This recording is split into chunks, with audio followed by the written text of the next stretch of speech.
The June 26, 2019 meeting of the Boulder Housing Advisory Board. And we'll start with a roll call. I am here. What's your name? Terry Pomos. Judy Nog, and I believe I'm here too. Adam Swetlick, also present. Jacques Charion, present. One more time. Jacques Charion, present. And Dave Ensign, ex officio, non-voting, present. All right, agenda review. I think we have one small change, and it's just that before the Alpine Balsam Plan discussion, we're going to have Jacques make a brief statement, just so everyone is aware. Any other items for the agenda that are not written right now? Perfect. That's okay. Well, we have time for approval of minutes then. I move that we approve the minutes. Second. All those in favor? Aye. And we'll wait for Corey to be done. Approval of the minutes was unanimous.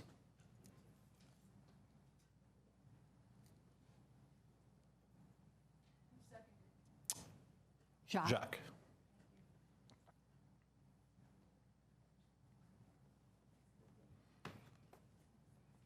Before we get into public participation, there's going to be a brief note on process since we have a very limited amount of board members tonight. All non-recommendations to council are going to have a passing vote of 3.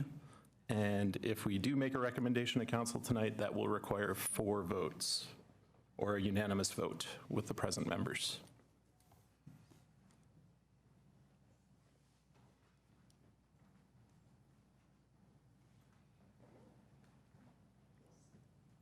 And we're just going to wait 1 minute on public participation.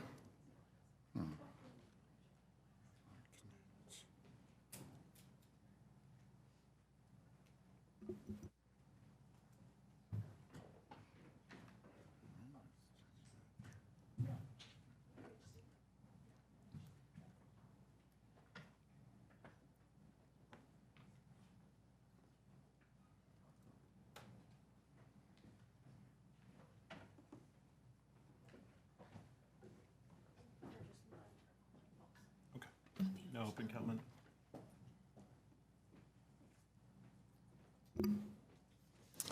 All right, the first public participation is our open comment period, and we do not have any open comment at the moment.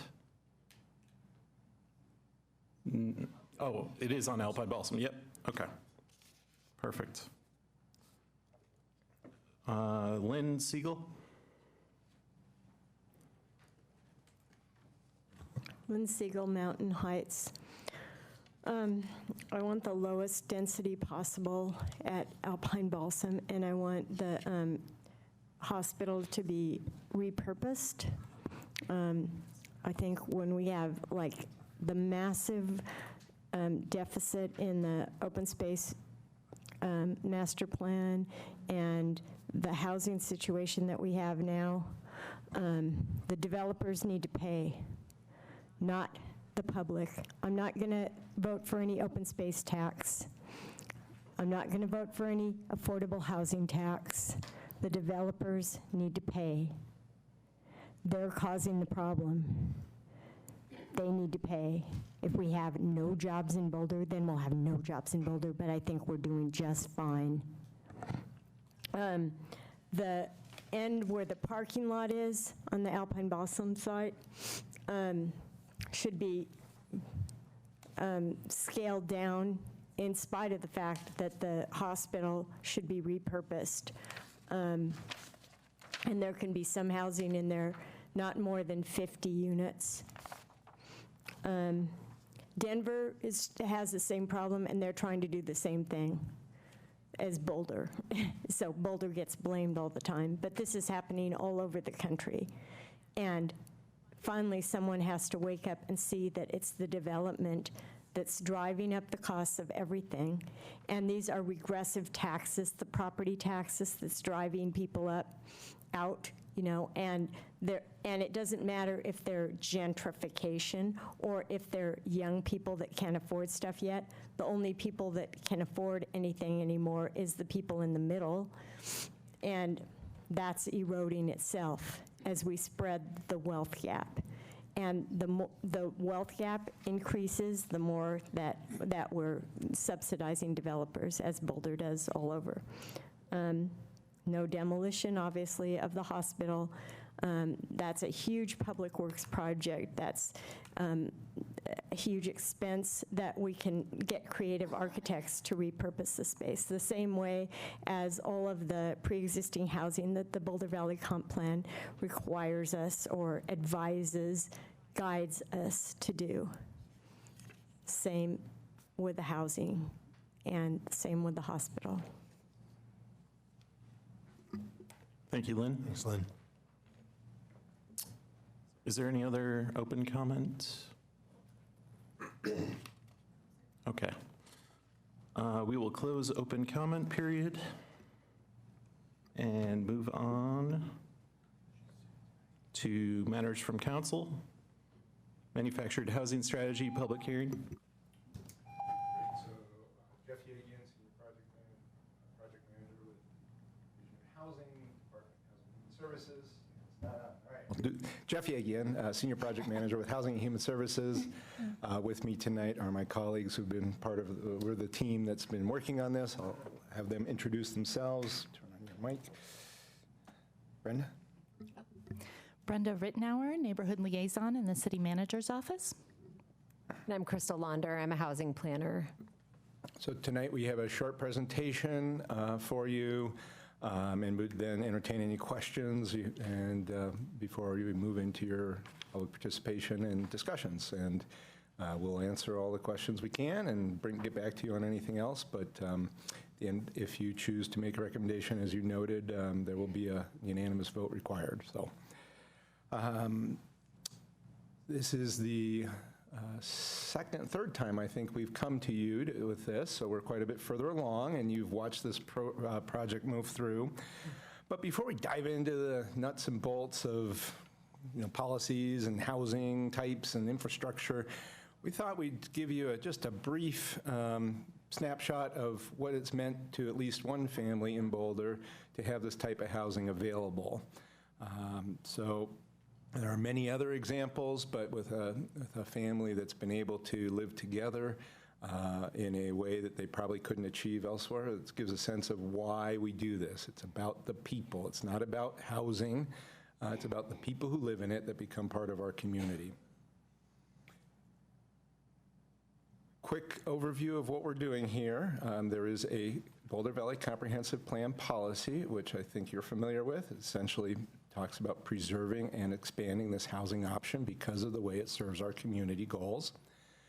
This project is organized around the idea that we will have a public process and a structured approach to providing support for our goal, which is to preserve and expand manufactured housing.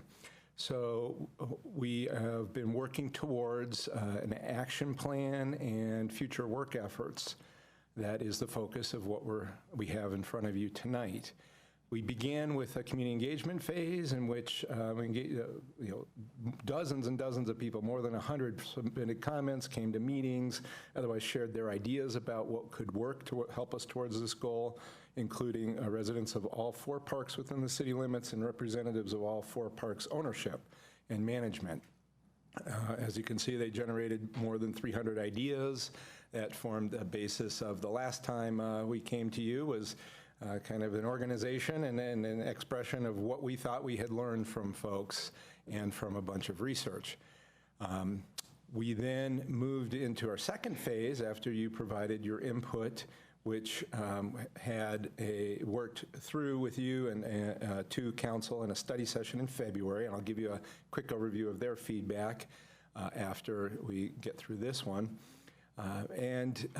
We are now working towards a council date for adoption or acceptance of a strategy, August 6th, so we're getting towards the end of this project and the development of a manufactured housing strategy for the community.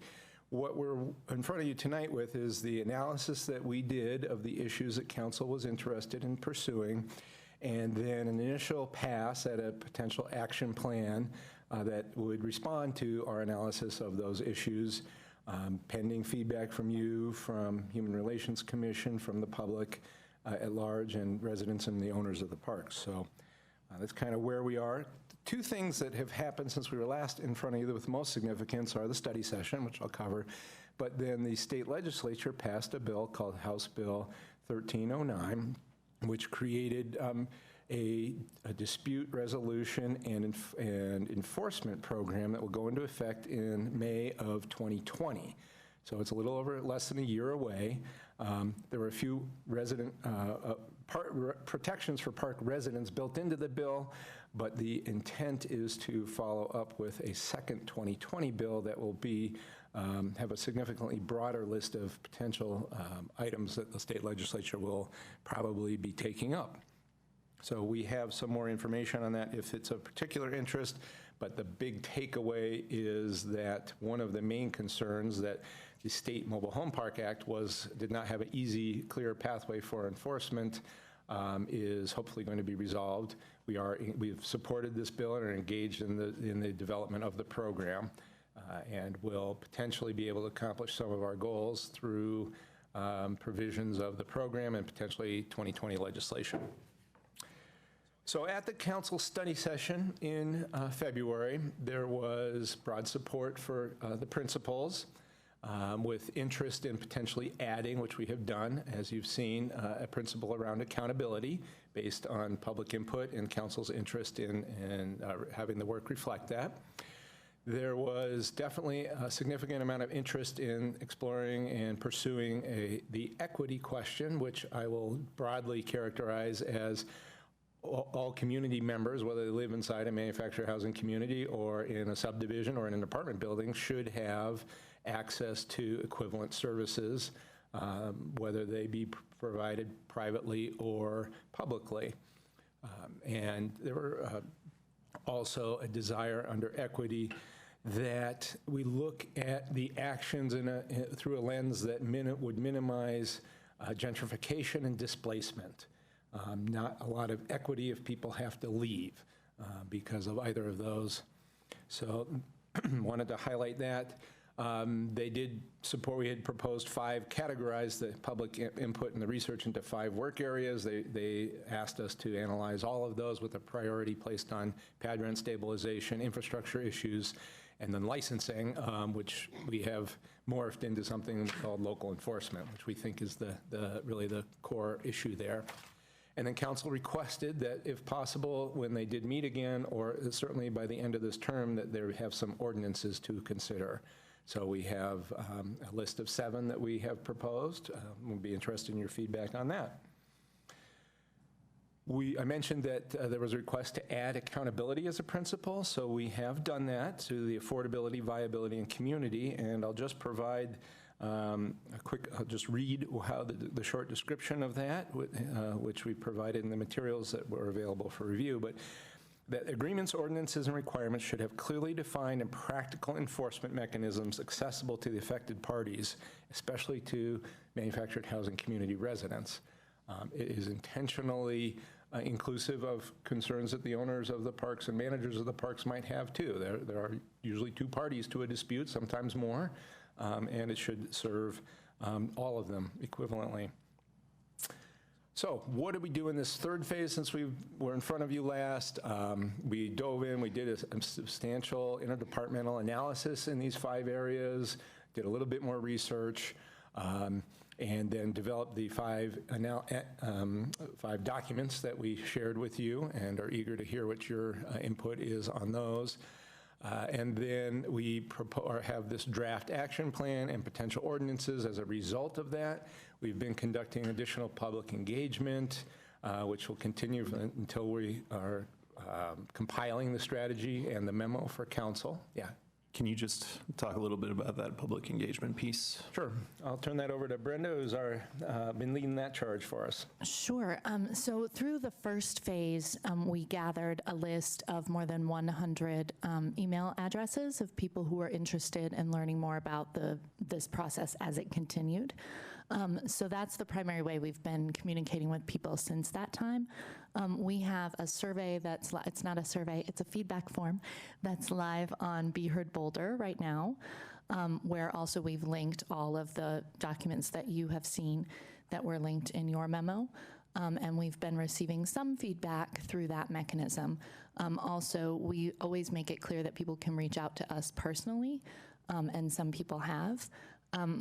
Primarily what we've, and we held an open, sort of what we called open office hours, where we were at the West Senior Center for a few hours on a Wednesday afternoon and evening, and people could drop by and ask us specific questions and give specific feedback. I know we also have a couple of individual meetings set up with residents as well, who were not able to be there that night. And primarily, we have not had a lot of direct feedback, and our sense is that outrage drives feedback for the most part. Our hope is that that is reflective of the fact that people are seeing what we've put together and are feeling good about what we've put together. That may be an assumption on our part, but we know this community quite well, and we know that they would tell us if we were getting it wrong. So we're feeling pretty good about what we have heard back so far, and even about the gap of what we haven't. Great, thank you. All right, so we have been to the Youth Opportunity Advisory Board for their feedback. We're here tonight, and we'll be going to the Human Relations Commission on Monday, the 15th of July, for their input, all to prepare and provide, help shape the manufactured housing strategy that will be presented to Council on the 6th of August. We decided that we'd give you a little bit of a summary headline approach to the analysis, some of the high-level takeaways that led to us proposing the action plan items that we did. One of the main things that has changed in our environment is the interest in and action at the state level for items of concern to people who work in and with manufactured housing communities. So that led to the passing of legislation, and potentially we'll see another bill. So the environment for state level activity, action on some of these issues has changed pretty significantly. And depending on how that plays out, it could affect what we would want to do here and now over the next few months. We dived in and looked at the infrastructure question, particularly around what it would take to make the infrastructure public in a manufactured housing park, and it was very challenging to accomplish. Complex legal issues with the combining of public services on private land, very potentially expensive given the need to meet certain standards for construction, but also the government, we would be complying with such things as the Americans with Disabilities Act. And some of those requirements would probably lead to greater space being necessary than is currently available, which means either the loss of some space that it currently isn't used for roads and services, which would probably lead to the loss of homes, which is contrary to our stated purpose of preserving this type of housing in some ways. So the overall approach we're taking on infrastructure is to propose ways that would support and enhance the ability of the private owners of this infrastructure, primarily the in-ground infrastructure, to be sure that it's well maintained and continues to serve the residents of the communities well. So that's the key to what we are proposing under infrastructure. On pad rent stabilization, given the questions about the state prohibition on rent control and its applicability to this type of housing, and the potential change at the state level if something were to happen, and the interest in at least 2 of the for-profit communities in potentially entering into some kind of voluntary agreement to limit rents, We are proposing the set of actions that we are, which does not include a local rent control ordinance at this time. So that's the rationale there. As we looked at licensing programs, both here and other places, it became clear that the primary issue, Sorry, can you, my bad. Can you clarify that one more time? The pad rents are only on the table, not local control? the strategy we are suggesting be pursued is to advocate for a change to this, or a clarification, if necessary, to the state statute on rent control to determine if it does actually apply or not to manufactured housing as a housing type. If that were to be clarified so that it did not apply, then there would be the opportunity to do a local ordinance if we chose. If the state were to pass a some kind of restriction on rents, pad rents in manufactured housing communities, it would probably preempt a local ordinance, potentially. So pending state action, we'd like to understand what's going to happen there to see what that path might look like. Given the unknowns, that seemed like a wise choice to make at this time. And if there's an opportunity to accomplish that goal directly with the owners and managers of the parks, that's something we'd like to pursue too. So, perfect. Thank you. Right, so on monitoring compliance, licensing, the conclusion we came to was it really boils down to who is going to pay attention, who's going to have resources for people to solve problems, and you will need staffing to run a licensing program. Our current city practices don't fit well with this type of regulatory program, so we are suggesting that our goals could be better achieved by passing ordinances that would require certain things and then having a staff position that knew them thoroughly, knew the compliance pathways, knew the problem resolution mechanisms, including the new state level program, and could help people, both owners of parks, residents of parks, people interested in moving into parks to learn about those options and use them. So that's the essence of what we're talking about there is dedicating a staff resource to this, and that will either take creating a new position with the budget implications for that, or repurposing current position, which has implications for the workload. What else that person was doing would drop off. And then the last takeaway, which wasn't too surprising, but is that if we really want a permanent presence of this type of housing in our community, and looking at the various issues we've been wrestling with over the years, that we, to the extent we can enhance the opportunity for residents or nonprofits to own and operate manufactured housing communities, it will probably serve our goals better over the long term. The long term being permanent, where you may have only once a generation turnover in ownership of a park or a manufactured housing community, but eventually that's going to happen if it's privately owned. And no matter how good the current owners and managers may be, that changes over time. And if we want to align the interests of the residents with how the land is managed, this is the path to do it. I have a question, Jeff. Does that one that you're talking about now, where resident or nonprofit ownership, does that tie in at all to any of the specific issues you discussed with different approaches? Yes.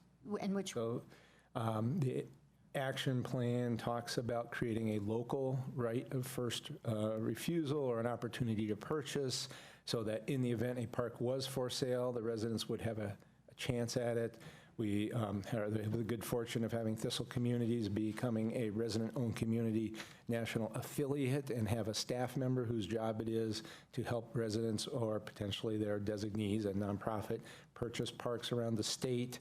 And the city has, and we're proposing the continuation of our policy of supporting any attempts to purchase a park within the city by a resident group or nonprofits with money, technical assistance, et cetera. So I sort of missed that. And which approach does that tie in with, so I can make sure I pay attention to it when we get to discussion? So on the action plan, it is Let's see, we have, there's two prongs to it I should mention. One is advocating for state legislation, but in this case, we're also proposing a local ordinance. Okay.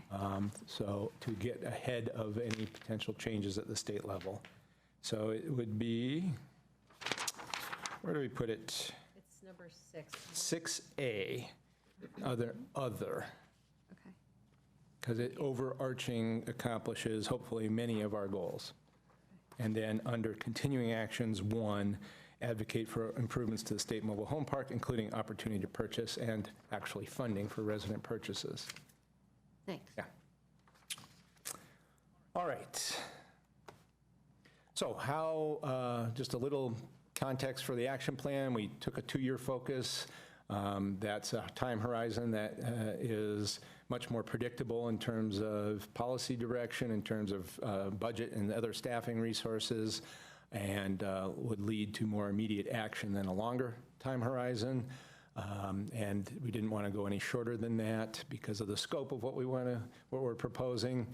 One of the things that we tried to do in the action plan was prepare for the future, whether it's for infrastructure or state legislative changes, potentially 2020 legislation. So some of the actions you'll see are piloting programs for future implementation. We don't anticipate that a 2-year work plan will capture everything we want to accomplish or fully accomplish our goals. So we want to think for the future. We have more than 15 items on there, but at least 15 of them are clearly new items, and some of which are substantial. They do address, at least in part, all 5 areas of the work that we laid out for council. To give you a sense of the scope, if all of these were to be adopted, 7 departments would be working in this field, not just Housing and Human Services by any stretch. We also included the ordinance ideas in the action plan, and defined to some extent the ordinances that we have listed, the 7 ordinances. So that's pretty much how we came up with the action plan after looking through the analysis, taking into account all of the feedback that we've had to date. And we have a draft that's out for comment to be tightened up and improved by the public's input. Quick note on engagement, we are trying to follow as best we can the decision-making process. We're currently at the evaluate options, develop recommendation stage, and then we'll be moving into decision and implementation and feedback stages. Sorry, I jumped ahead there. So step 7 would be make a decision. That's council on August 6th, and then we'll follow up with reflection and communicating to the public. Yeah. Since we're on engagement approach one more time, was all the stuff we did distributed in Spanish as well? Yes. Yes, everything is online, available in Spanish, and the Be Heard Boulder website has a translation tool on it. So the feedback form is also available in Spanish. And what was done for people without internet access or computers? So we did the open access. We also have our engagement specialist, our Latinx engagement specialist, who is contracted through the housing department to work specifically in those parks. She has been aware of the strategy all the way along and has been communicating and texting links to her folks. We have found that most people have a phone available to them, and texting a link can be the best way to get them involved. Thank you. Oh, and we've also at CMOB meetings since March, we have had translation at every meeting, and those folks have been made aware of this strategy and the feedback opportunities as well. And that group has been instrumental in this conversation all the way along, as you all know. Could you tell me what that means? Sorry, CMOB is the Coalition of Manufactured Homeowners in Boulder. And that's a group that has been meeting since 2017 that Crystal and I support. One quick note for the board, since we are doing strict Robert's Rules of Order, if you want to be recognized, please just. Really, we ask you we can talk to them? Okay.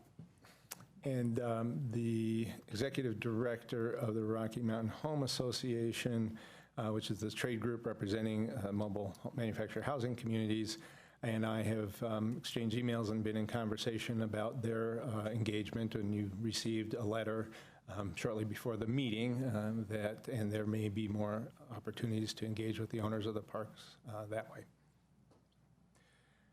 But I think we've covered all of this, so we'll just move right on. The focus of what we're trying to accomplish with the public engagement now and the boards and commissions is getting feedback on the work we've done so far, and then trying to get people's priorities. Our stated goal is to develop a prioritized action plan, so not just 20-something items, but which ones are most important? Which ones are the ones that we should tackle first? So we'll just move into your questions, and then public hearing, and then the 3 questions we have for you, we're hoping to get your feedback on, which you can provide to us, and we can capture, or you can provide it in the form of a recommendation, if you so desire, are these 3. The principles, which we've updated, and then the action plan items, and your priority, what you believe should be prioritized. And do we want to just do this in order down the row for questions? Great. Jeff, a couple questions. In the 3 privately owned mobile home parks, how many total mobile homes are there?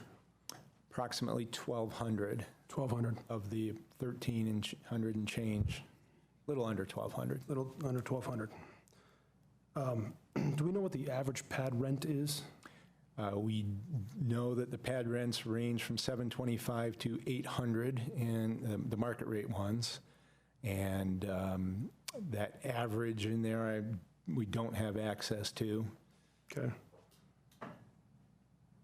And then I'm correct in, unlike rental housing in Boulder, where you have to have a license and somebody comes and inspects your property, that does not exist in the mobile home universe. Is that correct?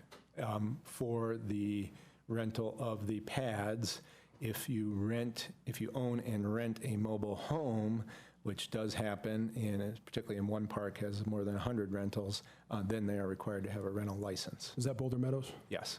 And correct me if I'm wrong, but Boulder Meadows infrastructure, the streets, are they maintained by the city? That's correct. Okay. Thank you. Okay.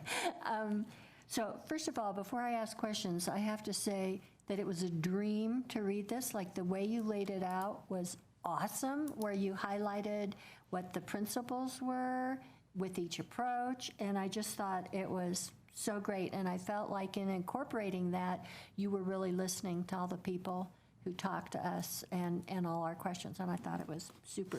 So I had sent Brenda and Jeff 5 questions, and Jeff really answered them, so I just want to mention a couple aspects of, I'm just curious about the state ordinance. Do you foresee that, say at the last minute, or once this is done, all of a sudden opening up whole new options, perhaps, depending on what the state does? I believe you're referring to the implementation of the State Dispute Resolution and Enforcement Program, or are you talking about? The Mobile Home Oversight Act? Oversight Act. Yeah. Depending on how the rules are set for that program and how it's administered, it's possible it could adopt several, create the opportunity for people to engage with each other and resolve issues without involving the city, whether it's through ordinance or through a specialist position. So that's a possibility. We won't know for some time until the program is fully developed and implemented exactly what opportunities it might create for us that are different than what we have already. I know Crystal has followed that very closely. I don't know if you have anything to add. I think the greatest opportunity is it's a landlord, really focused on landlord-tenant issues in those communities. So a lot of times those issues come to us, and that's not necessarily what we do. And so I think just having a focused opportunity to have those issues resolved will be very beneficial, because we do get a lot of those, types of conflicts, and it'll be a place for those to get resolved. And I'll add that a part of the idea behind the manufactured housing specialist position that we're recommending is that that person would help navigate both help owners and residents navigate when to use those state mechanisms and when to use local mechanisms. And is it possible that the most excellent resolution mediation that the city has ever be an option? They engage in conversations with those residents and the ownership quite often, actually, already. And then I have just one more question. Once you do this and the ordinance is passed, or however it goes, will there be some mention that there will be periodic follow-up to see if there are any new things that crop up after the ordinances, et cetera? Are you talking about local action at this point, or state Yeah, level? local. This is just, once the city of Boulder makes their decisions and it goes on, will there be some mechanism for city staff seeing our new things done? Did we leave something out? If we do have a staff position that's dedicated to this, that part of that, the role of that would be to evaluate and, adapt and adopt new either changes or new initiatives based on the experience. Thank you. Those are. First of all, Mason says hello. She couldn't be here tonight, but she had a couple of questions that she wanted clarification on. First being, how is the Latino mediator outreach being reported or measured?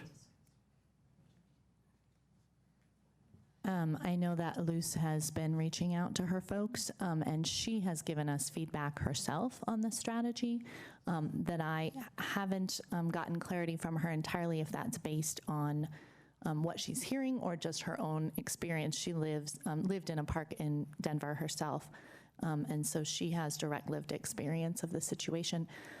So I'll check in on that with her and find out if she's giving us a roundup of what she's hearing or if only speaking from her own. Great. If you could email that to the group, Yeah, whenever you get it, great. that would be great. Yep. I wanted to add, we also have contacts with the Nepalese community in Boulder Meadows. So we've also sent that contact all of the links and asked her to share with her community and offered to come out and meet with them with an interpreter if they would like to meet with us. And you kind of answered it a little bit, but do you know what her response level is? I don't at this point. I'll find out. Okay. And my personal questions. I didn't really hear a lot about the concerns of like gentrification and just even within the rules, people being displaced by, one of my major concerns was like if tiny homes are replacing manufactured housing that is already affordable by its own right because it's a different type of manufactured housing, is there anything in place or planned to be in place to avoid that type of thing? Yeah, I think right now the major impediment to that would be the manufactured housing zone. I mean, right now the only structure you can live in is a manufactured home or a mobile home. Okay, and that's clarified, so since a tiny home is technically manufactured. I'm sorry. Since a tiny home is technically manufactured, is it not within the? It's not. It has to be a HUD certified home. I'm just trying to think if there would be any loophole that would allow. I'd have to think about that. If it were a HUD certified manufactured housing unit, then it would be allowed in our existing zone. To the question of how gentrification concerns show up, one of the ideas that we explored and are not recommending is the modification of the mobile home zone to allow different types of housing. So that was a direct concern about if that were to happen and other types of housing were to replace what's currently there or the current type of housing, it would likely be more expensive. All right, question for May Mason. I add slightly to that? Yeah. The community that had interest in that was the one affordable community. But there would definitely be, from an affordable housing perspective, that would need to be taken into account.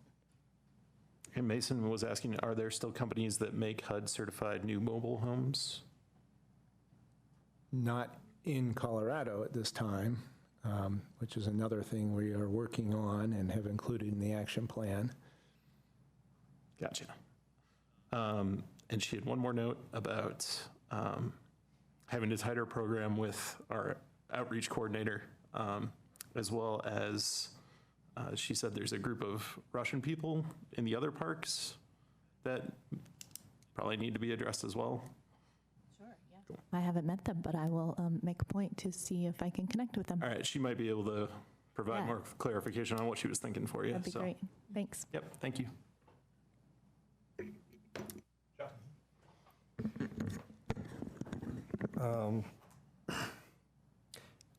A little bit of a clarification on the infrastructure.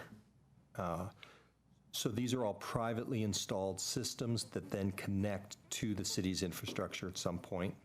And so that's essentially being treated like the pipes in my house. City, although the city actually has more control over the pipes in my house than we have over the infrastructure in the mobile home parks. I think that's a reasonable comparison to make. I'm not sure about the relative oversight ability between your house and a manufactured housing community, but similar issues, yes. Okay. And did you say that at the state level, that's something that they're also engaging with? It remains to be seen. That may be part of either the development of a dispute resolution and enforcement program or subject for 2020 legislation. Don't know yet.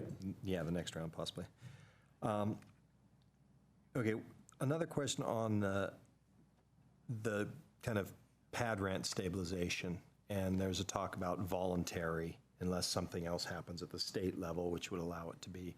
Have there been discussions about if it's voluntary, any type of an incentive-based program for that on the city's side to support? Yeah, our interpretation of the current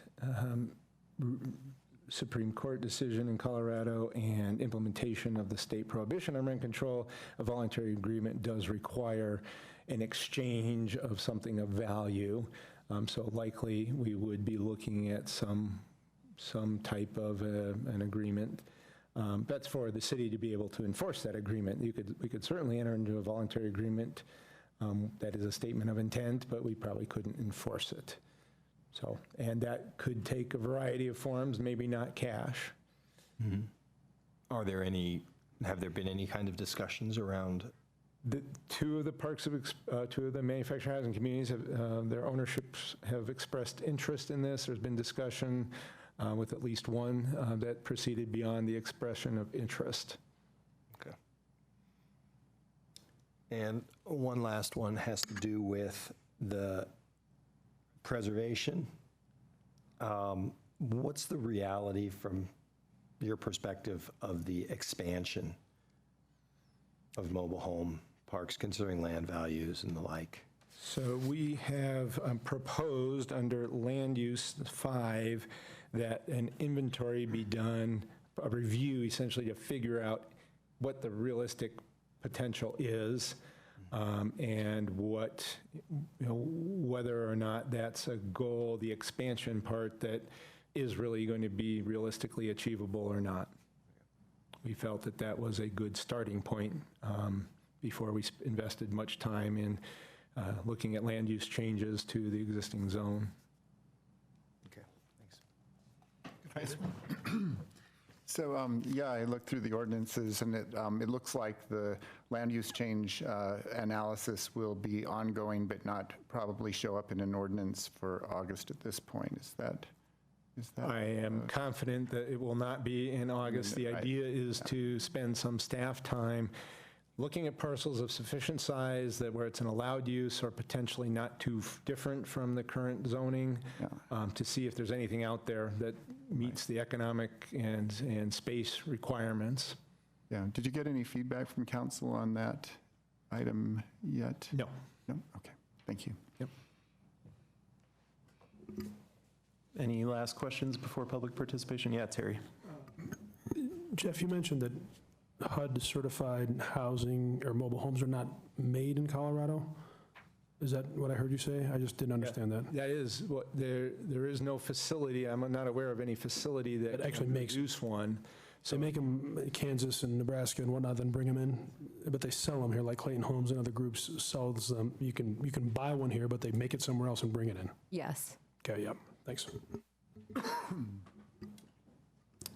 I had one more I thought of. So if there is no check-in for rental inspections, what is the normal sort of like, does the city encounter, manufactured housing as sort of a check-in? Does it ever happen on a regular basis, or? So at the sale of the home, when there was it's 10, 12, I think 25 in our structures chapter of the Boulder Revised Code, they've created a prohibition on limiting the sale of pre-76 homes. And part of that, kind of to balance enabling people to sell their pre-76 homes, at one point, there was one community where people were being told they couldn't sell those homes. And so there is actually a kind of a modified licensing inspection, but it's not for licensing. We just kind of build off of that, and then it kind of backs it out and makes it kind of like an inform, so that the buyer at least has the information. It's not a city check-in on that home, but it's giving the buyer the information they would need to be an informed consumer. So to expand on that a little bit, we don't have much in the way of formal check-ins. We have, as prior to this project and probably after this strategy is adopted, there will be residents of the communities and potentially the owners will reach out to the city for a variety of reasons, just as neighborhood people do in any other place. So if we do end up with, at the state level, we will have a formal dispute resolution program. If we have a dedicated staff member, we will develop some kinds of procedures and protocols for checking that the compliance with local ordinances is being implemented. Again, part of the idea behind that staff position is that they would have the room in their work plan to be a little more proactive than we're able to be in most situations. So they could directly work with owners to make sure that the owners remain in compliance with those regulations. And last thing, Mason said that the Russian population is at the park on 55th and Valmont, for clarification. Yes. All right, any other questions? Yes, Judy? Isn't that park on 55th and Valmont, the one you just said is San Lazaro and not in the city? 55th and Valmont? So Vista Village is also in that same area. San Lazaro is on one side and Vista Village is on the other side. So she might be referring to Vista Village, but I can clarify with her. Great. We're going to go into public comment. And we have 3 people signed up. Just to remind people of the rules, you get 3 minutes with a pooling option. No one has pooled. You have 30 seconds when the light turns yellow, and when the light turns red, if you could please wrap it up, that would be great. And our first... We have a modification on the speakers tonight. Yeah. Lynn Siegel and Alicia Brooke had to leave, so you can remove their names from the pile. Okay. Thank you. Yep. That leaves us with 1 public comment from James Feeney.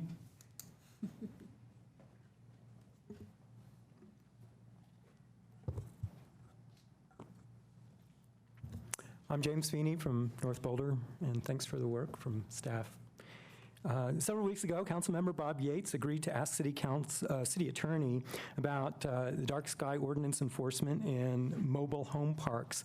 And on June 17th, Chief Deputy City Attorney wrote a memo to City Council expressing City Attorney's legal opinion that, quote, the dark sky ordinance does apply to mobile home parks, but then followed with, however, the light pollution standards of the dark sky ordinance cannot be enforced against individual units within a mobile home park unless there are actual property lines between mobile home lots.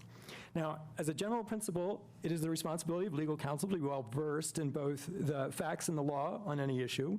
But here we see Chief Deputy City Attorney go on to discuss the law, but utterly failed to address the facts by raising the question about the need for mobile home parks to have actual property lines between mobile home park lots, and then apparently refusing to answer the question. In a city council meeting the following day, when asked again about the dark sky ordinance enforcement in mobile home parks, city attorney repeated the opinion provided by Chief Deputy City Attorney and again failed to address the question raised as to whether mobile home lots did or did not have actual property lines, while at the same time insinuating that mobile home lots did not, in fact, have property lines between the lots. City manager continues to refuse to enforce the dark sky ordinance anywhere in the city of Boulder, in effect now since 2004. The legal opinion expressed by city attorney requires that public streets in mobile home parks then do not represent any kind of property line. It is my belief that the legal opinion of city attorney, which leads to what I consider an absurd conclusion, is therefore absurd. So I again ask the members of the Housing Advisory Board to please ask the city attorney directly to articulate an explicit legal opinion as to whether or not there exist actual property lines between mobile home lots. And if not, then what exactly is the nature of the supposed mobile home park land lease, which has no defined property lines? Thanks. Thank you, James. Judy? Okay. I just have a comment. I lived at Boulder Meadows for a couple years, about 8 or 10 years ago, and there were clear property lines. When you're paying pad rent, you know, like I knew exactly where my lot ended and what grass and flowers I could do and where the boundary line was. And so I just think it would be worth, is there anything we can do to help clarify that? So the creation of the Housing Advisory Board does provide you with the ability to advise city council or the city manager, not the city attorney. We can follow up as staff, certainly, but I don't believe you have the ability to advise or provide any kind of request to the city attorney. So, yeah, if you could, that would be super, because as was just said, it doesn't make sense that when I rented my little lot, that meant I could extend over into any neighbor's yard when I wanted or meander around. I mean, that was my property, so. Well, none of the 4 mobile home parks have defined property lines to the individual pads. Whether they write their leases to tell you what you are renting has a physical description or not, I do not know. I have not seen that. It's possible that you had it, certainly. One of the actions we are proposing is that there be some kind of a definition of where one lease responsibility area ends and when it starts. Probably would not be the case that we would advocate for individual lots to be defined as separate pieces of property. It would defeat a lot of the goals that we're trying to accomplish here. James, you had about 40 seconds left. Do you want to follow up? I just wanted to mention my reading of Boulder City ordinances allows that city attorney is advisor to all board and commissions. And so certainly the Housing Advisory Board has the authority and the city attorney has the responsibility to answer any inquiries of a legal nature. Yeah, we just can't tell them what to do, is what Jeff is getting at. Perfect. Thank you, James. Any other public comment? Okay, we're going to close the public comment period for the manufactured housing strategy, and we'll go into board discussion and decision. So before we get into it, I just wanted to do a quick straw poll of who wants to make a recommendation to council this evening. based on the questions that staff has for us. So just quick straw poll, show of hands. I'm just not sure I understood. You mean, there were 3 different questions asked? And you mean one at a time? Do we have, oh, sorry. So there were 3 questions that were asked? And do you mean we'll take them individually and want to know? Sure, we can do it any way you want. I'm just wondering if anyone wants to make any recommendation to council this evening. And if we do so, we need a unanimous 4. The alternative would be to have your discussion, and we will capture that as board input. That is a different level of board feedback to council than a formal recommendation that's voted on, and tonight would have to be unanimous. Yep. Could we sort of see how the discussion goes, and then if we're all in agreement of things, then somebody could make a recommendation? That's fine too, sure. Okay, we'll start with Terry. Pass for right now. We'll circle back to Terry. So should I just do the first question? Yeah, Okay. let's go with the first question. Okay, so I am in favor of all the principles. I have 2 comments I want to add, and one is that, to me, accountability is the key one, and I'm so glad you added that, because without accountability, it's just sort of throwing something out there and it doesn't have any real teeth in it. The other thing is that community was also one of the principles, and I think in some of the approaches, community and accountability are really closely aligned.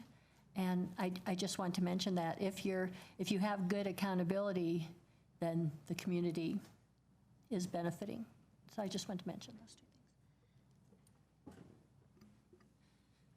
things. I also support all the feedback, or sorry, not feedback, the principles of the manufactured housing strategy. I don't really have any additional notes at this time. Jacques? I would also say I appreciate the addition of the accountability piece to this. It seems like that's a significantly lacking component to the manufactured housing world. And I would just land, I think the viability and the community to some degree are really based in the affordability as well. So, I mean, just a strong focus on how these policies impact gentrification and how they impact affordability, and to keep that kind of first and foremost. It seems like that would be an important kind of strategy in this. David, any input on one? Well, I joined the planning board just as we were finalizing the 2015 version of the BVCP, which was actually finalized, I guess, in 2017. But it's great to see progress on these. There are clear guidelines in the BVCP that need to be addressed. So I'm happy to see these things being done. Terry? I like all of it, and sometimes what I struggle with in a lot of policy-driven concepts is words like accountability and community and all that. They sound great, you know, and they feel good, and everybody can rally behind it. But what does that actually mean? You know, what does accountability mean? To me, the number one priority should be making sure that the people who live in these communities have reliable, clean, quality water, sewer, gas, electric, all the time. So how can we do that? How can we how can we require the owners of these parks to make sure that at a bare minimum that exists, because it doesn't always exist.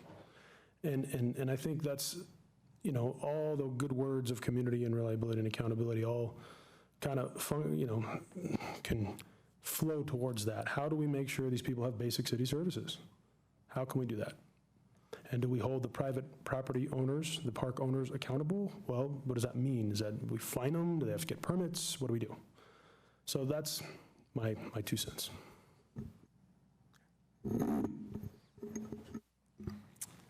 And just a quick note, Mason thinks that number 1 is great, and she's very thankful for all of your work.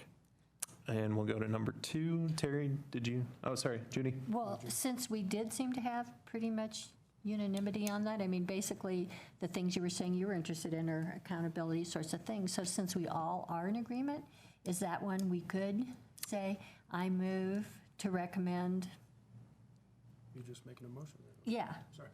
Yeah, if that's okay. I move that we, that HAB agrees with the principles. Is that the right way to say it, Jeff? Yeah, HAB supports all the principles? yeah, supports is good. Because it seemed to. Yeah. We can see if anyone seconds or not. I would second that. Seems like we're on a page. Okay, we'll open that up for discussion then. I'll just start. So you want that as a formal recommendation to council? I don't see why not. We're all in agreement, yeah. Just clarifying. So the motion would be for a formal recommendation. That's what I believe. I don't know how Corey wrote it down, but that's how I understood it. We're doing this one by one, I assume? Yeah. Okay. Well, Judy has made it so that we're going to do it one by one, Sounds good. which is fine by me.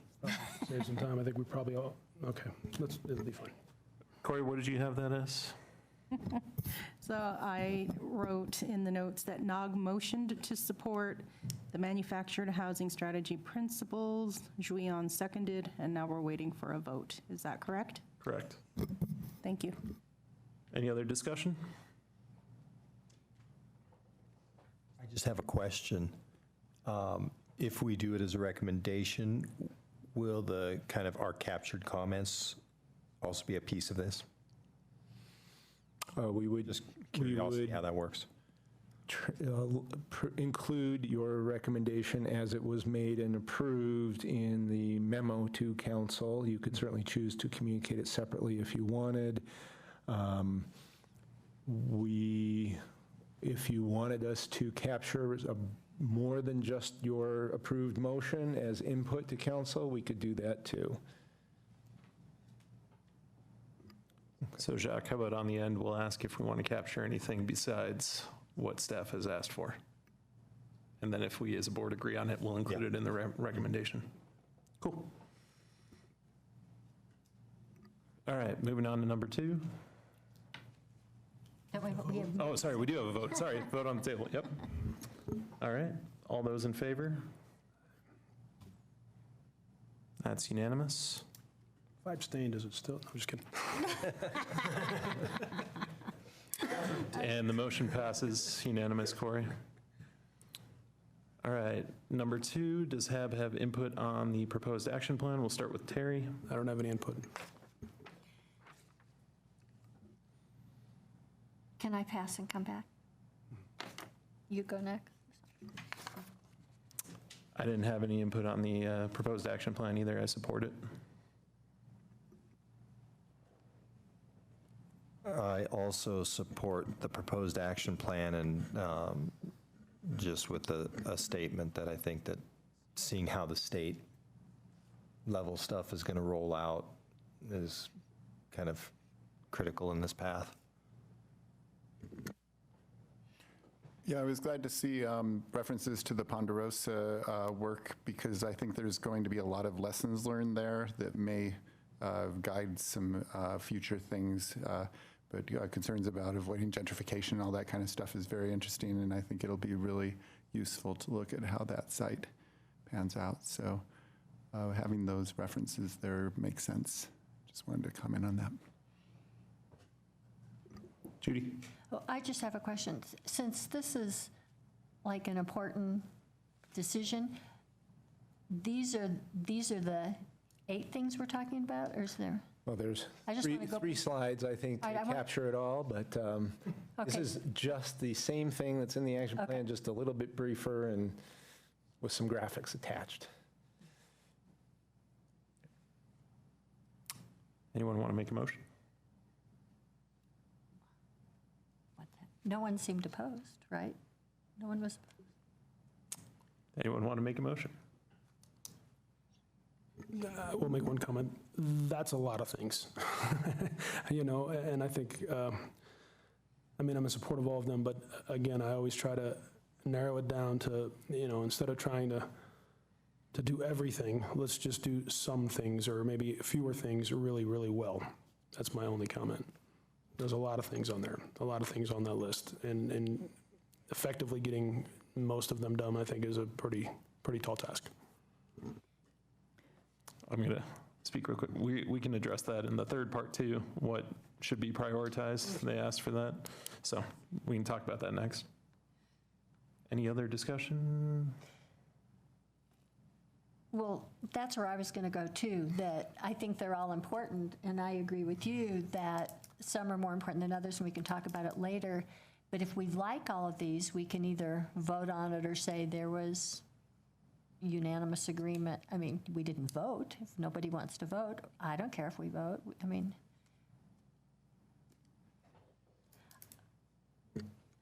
I would suggest we wrap these two together, and then after we have the discussion of the prioritization of these, if we find that there's a common theme that we could vote on and want to recommend that we do that, and we bundle these two.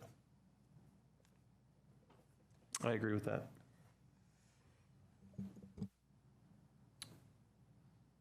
Personally, I don't know what staff's normal process is, what they see as the priorities, what they think they can accomplish most easily.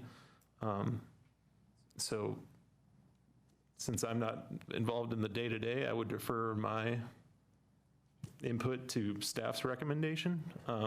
That's me personally. Obviously, there are things that stand out here, but I'm not on the ground doing the work. So maybe if you have any feedback on that point. So we have intentionally not prioritized them because we hadn't put them out in a comprehensive list for people to see yet. So if we had done that with our suggested priorities, we felt like we would prefer to get allow people to comment without having that information, so that in part we can factor that in. And part of what we're trying to do is accomplish the community's goals, and how the community interprets those goals and what would best achieve that is, yes, there is a function of what we think, our staff expertise and our resources could best implement, but we didn't propose anything here that we didn't think could get done. There's a few things, there's some unknowns certainly, but we tried to winnow those out already. All right, with that being said, then I'm just going to say all health and safety concerns are my first priority, followed by affordability concerns as number 2, and conflict resolution number 3, and everything else kind of falls beneath those 3 personally.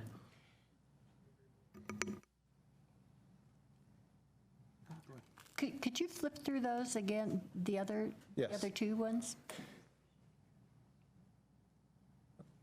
So we had essentially four groupings or continuing actions: continue to advocate at the state level for Mobile Home Park Act improvements, continue to support resident-owned communities or nonprofit-owned communities, to continue with our existing efforts to support residents, whether that's staff logistical support for the CMOB group, the neighborhood services grants, or the consultant support we've been providing to homeowner associations, and then to continue funding our home repair program. So those are all things we've been engaged in and want to continue doing because they've been effective.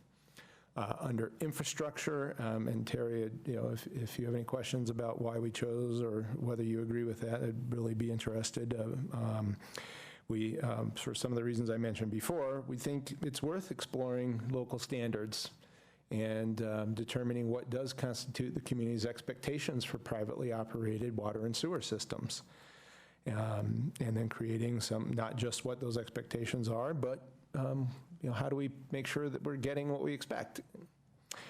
Then one of the things that we know can be an issue is if you were to try and replace infrastructure, you have to meet current code. It was installed to the code from 40 or 50 or 60 years ago. Sometimes meeting current code is difficult to do under the constraints you have of, let's call it, street width. So there are options that we can explore to enable the replacement of infrastructure that still meets our health and safety requirements within some of these other constraints. So that's the second item there, to ensure that there isn't any perceived barrier to making any improvements. And if there are actual barriers in the code, figure out how to get ahead of that so that when it does come time to replace things, it's a straightforward process and more predictable and therefore easier to do. One of the things that we're proposing is that we require the operators, owners of these parks to provide the city with some information essentially about, and basically, hopefully, these are already in place, and it's a simple question of just explaining the plans that they have, and if they don't exist or very informal, this might incentivize people to spend a little more time thinking about how the future will play out for these infrastructure systems. And then the fourth one we're recommending is in the event of a sewer or water disruption of a certain duration to be determined, that the owners of the parks be required to provide some payment to the residents of the park for the lack of services and the disruption to help them essentially mitigate that by paying them the equivalent of lodging alternatives so that they can have a place with water and or sewer to live while this is getting fixed. So that was our thought process there. This collection of things we believe would help us get closer to, or maybe even all the way to, what I believe you're hoping we could have, which is privately operated systems operating at the same level as publicly operated systems.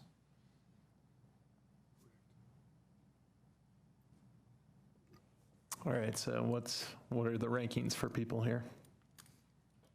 Jack? Nobody except me has prioritized yet. I will. Terry, sorry. Well, just saying what I said earlier, infrastructure that functions and safety. I don't know if this is exactly on point, but maybe 3 or 4 years ago, I'm a big walker. I walk all over town. So I was walking through a mobile home park, and there was a fire. You guys are familiar with this? Mm-hmm. Where a mobile home burnt down, and I believe somebody was in it and died. That's correct? I just don't ever want to see that again, because I stood there and watched that thing burn down. Yeah. So what can we do to make sure that that doesn't happen? And the irony, the fire department was literally right down the street. But anyway. And to be clear, most likely, we don't know, I don't know that circumstances, but that would involve expanding or changing in some way how we work with privately owned residences. Yeah. And I know one of the questions will be, do we apply the same standards to manufactured housing as apartments, as owned homes, or is there a compelling reason to have a different standard? So we have a work effort that we did not include, but we could. And do they have same fire hydrant requirements in mobile home parks as they do in subdivided neighborhoods and whatnot? I don't know for sure. I don't think so. Find out, but I am confident that the sizing of the hydrants and their location is similar, is fairly modern. Sure. I just don't, go ahead. No? Oh, I was just going to say, I think it's probably based on when they were constructed. Sure. Yeah. Yeah. And so probably not. I mean, as we're doing Ponderosa, for example, I'm the project manager for that project. There will be more fire hydrants than there are right now. We'll check in to just because now I'm curious. Yeah, no, I don't think so. I walk through these places all the time, and anyway, there's another slide up there talking about permanent affordability, or another bullet point somewhere, maybe on the one before, I think. Yes, no? Did I see that right? Permanent affordability? Price restrictions, what do you? The pad rent stabilization options? Pad rent stabilization. Yeah. Rent limits, is that a nice way of saying rent limits? It's probably more limits on how fast the rents can go up than absolute rent limits.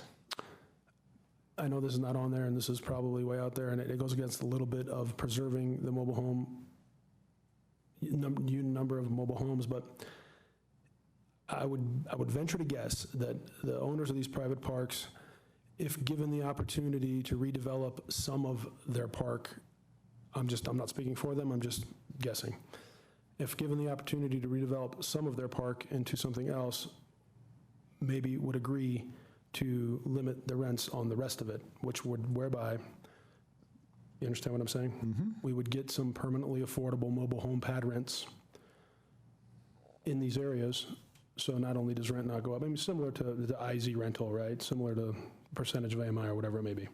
I know that wasn't on there, but I know some of these guys, and I think it's an idea. Thank you. I mean, some of these properties are really big, like 80 acres. And so if you say, hey, if, you know, you can redevelop this into something else, Yep. you understand? Yep. And that, I'm confident, would meet the test of being an enforceable voluntary agreement under the current interpretation of the limitation on rent control. Judy? Okay, so although I think that everything you've outlined is important and would be great to get to at some point, the last two general categories of energy and land use don't prioritize as high for me as all the others. Jacques?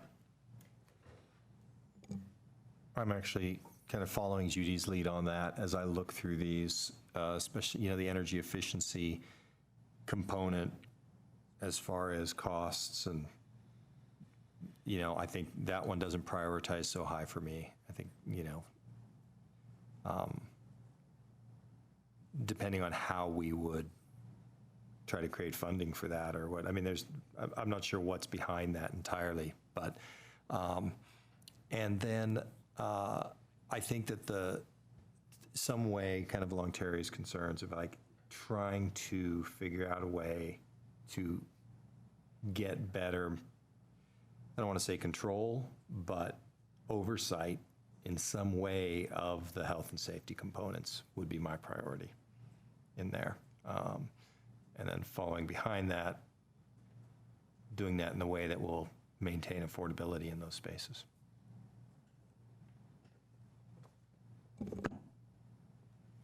David, any contribution? Okay. I think those are good priorities from the board, so. So for the sake of wrapping this up and trying to find some consensus, I think we all agree that health and safety is the top priority. Yes. Do we want to include any others secondary and tertiary to that?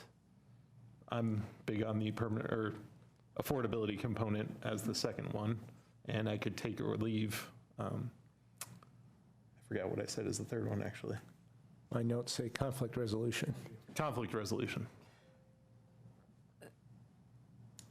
And which of those highlighted in bold areas are we especially liking? Like which, you know, like, I didn't look at it that way, so I agree with you, but I like some of this other stuff too. Like health and safety obviously would be infrastructure, but the things they're already doing to continue, I think, are important too. Like, to me, everything is important now, except for maybe the energy and the land use, which is important but could be later. You know, and I think they all sort of dovetail into each other. But I like the way you frame it. Sure, like Jeff said, there's nothing that's not going to be gotten to at some point here, correct? No, I think I tried to say that we proposed things that we thought could be achieved. It's an ambitious program within 2 years if council wants to direct city resources to accomplishing those things. It could be that there is a prioritization that says, do these in 2 years and do the rest in the future. It could be some come off. It could be others get added. So I would hesitate to say they're all going to happen. That's depending on the direction of council and the decision they make on what they want included and what they don't. So what's people's temperature on saying all things related to health and safety would take top priority on this list, followed by all things related to affordability? Sounds like a great motion, Adam. You should make that. Well, I don't want to disagree because I'd really like to have us at unanimous, but could we say it in such a way that we say we feel that energy and land use are lower priorities and we like all the other priorities and our emphasis of interest is health and safety? And just say it like that, because that leaves in all the other things and people don't have to sort out what we mean. It's everything else, but energy and land use, but that our special interest is health and safety. So why don't we just turn that around and say that our top interests are health and safety related issues, followed by affordability, and then everything else is also important, but can be gotten to later. Does that give you enough information on what we mean? I think so.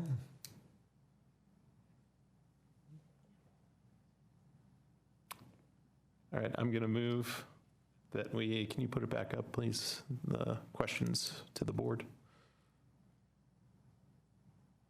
That we accept the proposed action plan with a primary focus on health and safety, a secondary focus on affordability, and taking other priorities also into account after those two. Or if you want to phrase that better, you're welcome to do so, Jeff. Whatever would be best for staff. Support the adoption of the action plan with a priority for health and safety issues, followed by a secondary priority for affordability, and a desire to prioritize remaining items other than energy efficiency and land use. Not removing those, but there's a better way of stating that, but the energy efficiency and land use items are the lowest priority of the action plan. Yeah. Does that capture what you're thinking? Jack? This would be kind of a friendly rewording. But as I look at this, what I see us focusing on is essentially saying we support all aspects of the action plan with a specific emphasis on the infrastructure and local enforcement.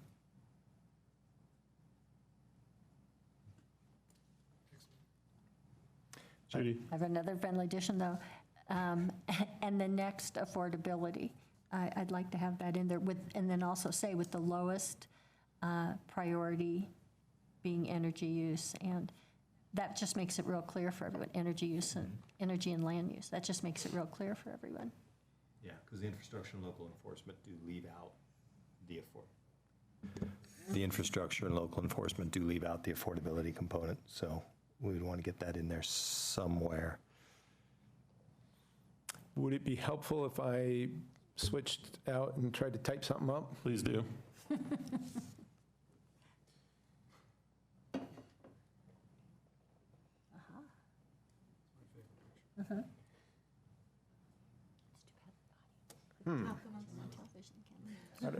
You know?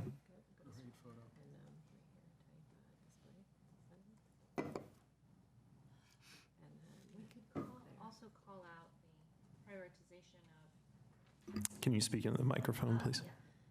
I'm also hearing the prioritization along the lines of what Jacques was saying of infrastructure, local enforcement, and pad rent stabilization while adopting the entire proposed action plan. So propose the plan, but call out those three areas, which include health and safety and affordability. Let's have to do it. So you're not calling out the other two, you know what I mean? You're not saying these other two aren't important, you're just saying these three are most important. Great. Does that seem right, Jeff? I'm sorry. Sorry, I was just saying that they accept the draft action plan and prioritize infrastructure, local enforcement, and pad rent stabilization.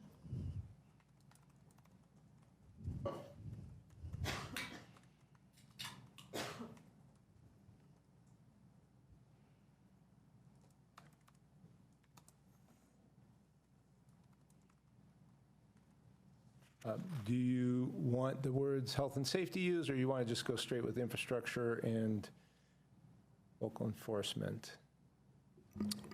I like having health and safety and affordability components and then listing. Yep.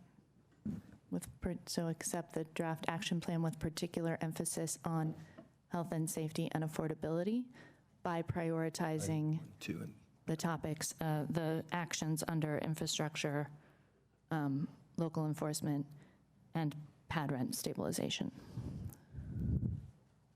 Great. That makes those equivalent, and is that what Those you want? three. Or do you want them ranked?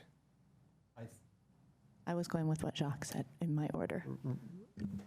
I think that, to me, those three are somewhat well, the first and third are somewhat overlapping anyway, to me, and so I think they all have an equivalency there. I wouldn't say that I'm specifically putting one of those above the others. Again, the health and safety aspects of infrastructure and local enforcement, and then the affordability aspect of pad rent stabilization. And I do want those ranked, personally. I think Terry does as well. So ranking them infrastructure, local enforcement, and pad rent stabilization. So I'm going to have to go with Jacques on this part and hope we can work it out so we can get to unanimous. I sort of figure in the most optimistic way that that all those top three are going to be embraced. And I don't think we need to choose winners and losers of those top three because I think they're all very important. So. Terry? It's fine. All right, how about you just read it back to us? Yeah. The Housing Advisory Board recommends a draft action plan with emphasis on health and safety and affordability by prioritizing the actions under infrastructure, local enforcement, and pad rent stabilization over energy efficiency and land use. It's fine. The rent stabilization part, to me, should have an asterisk with some trade-off to the property owners, not just blanket rent stabilization across the board just because, for me. We can add that after, too. Brenda, didn't you suggest we leave over, we don't have to mention what's not included in our priorities? Just being positive rather than what we don't. Just a suggestion. Yep. I don't care. I thought you were the one who wanted those No, in I there. didn't. I liked her idea about doing the positive spin. We want these three being priority. Yeah, I think we can all. Drop off, so Drop it. then read, the Housing Advisory Board recommends the draft action plan be adopted, I guess, or accepted. I can, if you're comfortable with me picking the right word later, we can do that, with emphasis on health and safety and affordability by prioritizing the actions under infrastructure, local enforcement, and pad rent stabilization. Great. There's a motion on the table. Is it second? You can second it. Jacques seconds. I made the motion. All those in favor? It's unanimous. Safe mobile home parks. All right, we're going to take a 5-minute break, and we'll return at 7:35 to discuss Alpine Balsam. Thank you all. Thank you.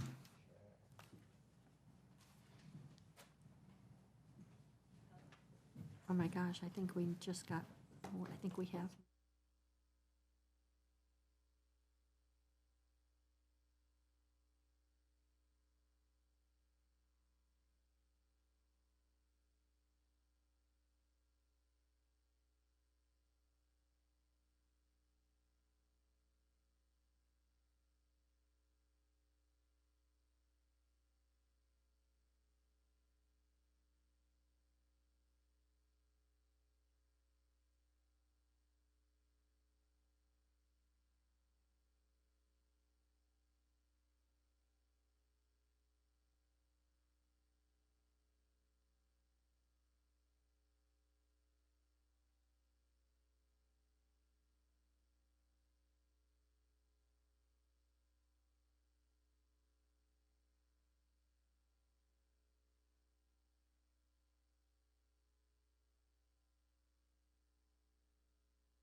right, let's go back.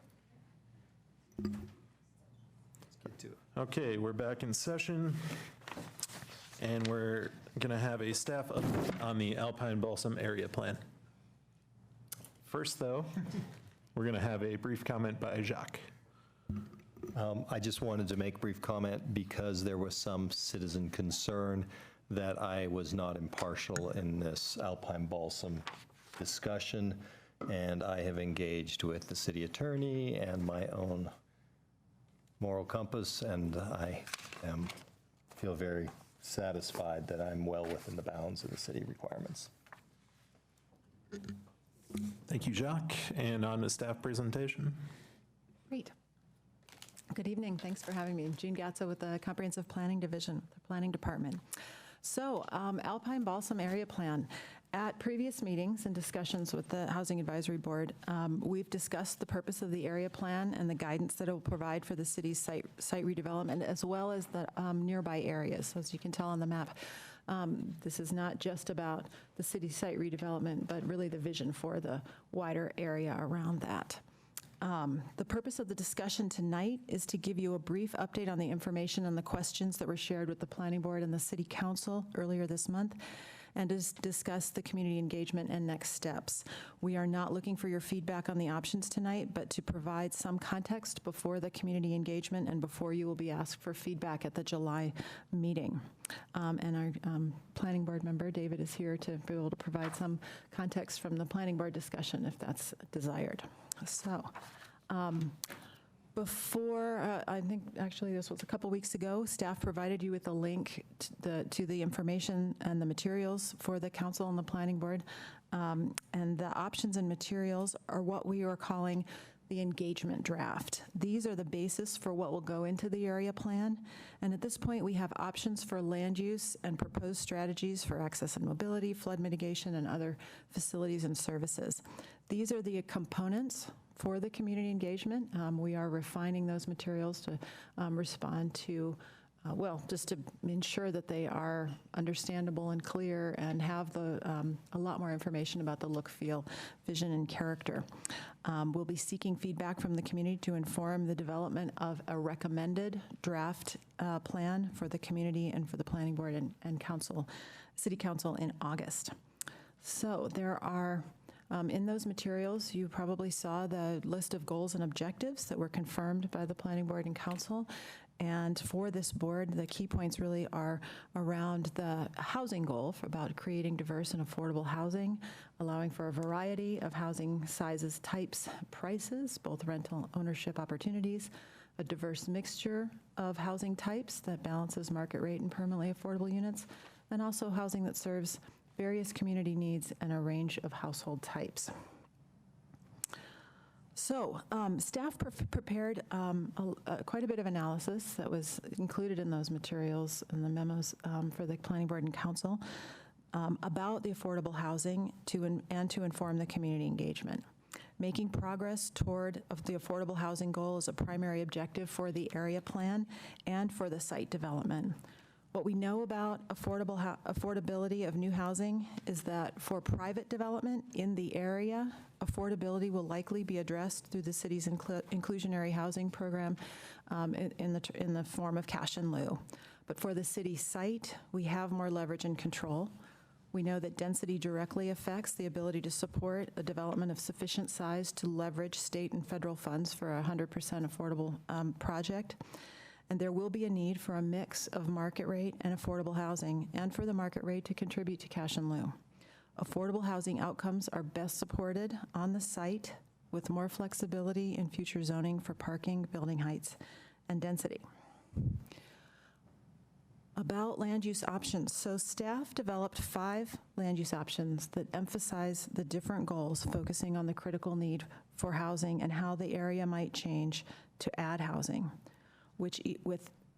For each of these options, we developed some rough estimates for potential new units in the area, and these are very high-level projections based on simple dwelling unit per acre assumptions to be used just to show order of magnitude and the range of future potential.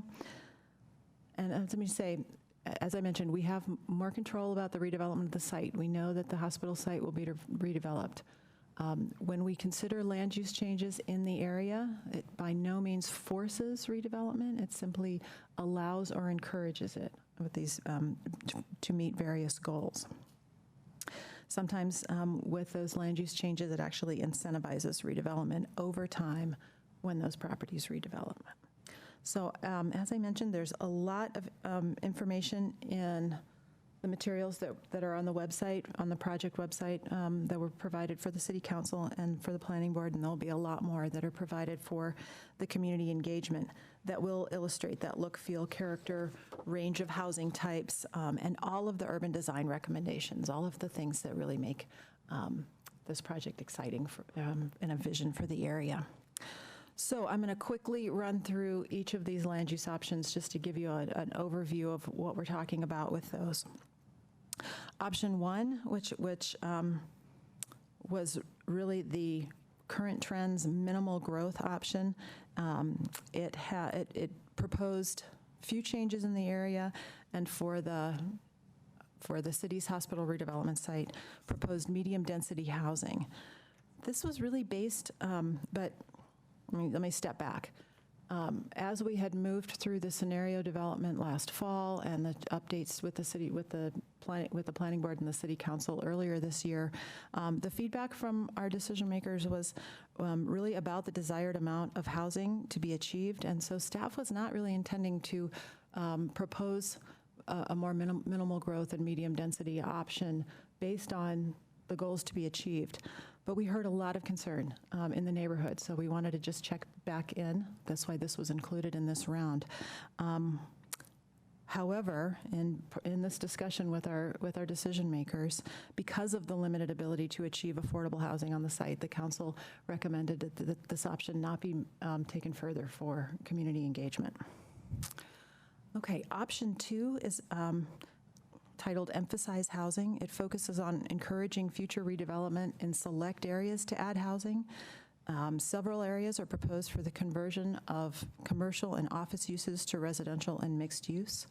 The neighborhood center is proposed for a change to mixed use business, that's that area in purple, to ensure that the heart of the retail center is achieved, is maintained, and also to achieve the vision for neighborhood centers from the comp plan. This is really about allowing a little more flexibility in uses and commercial types of things to ensure that 15-minute neighborhood.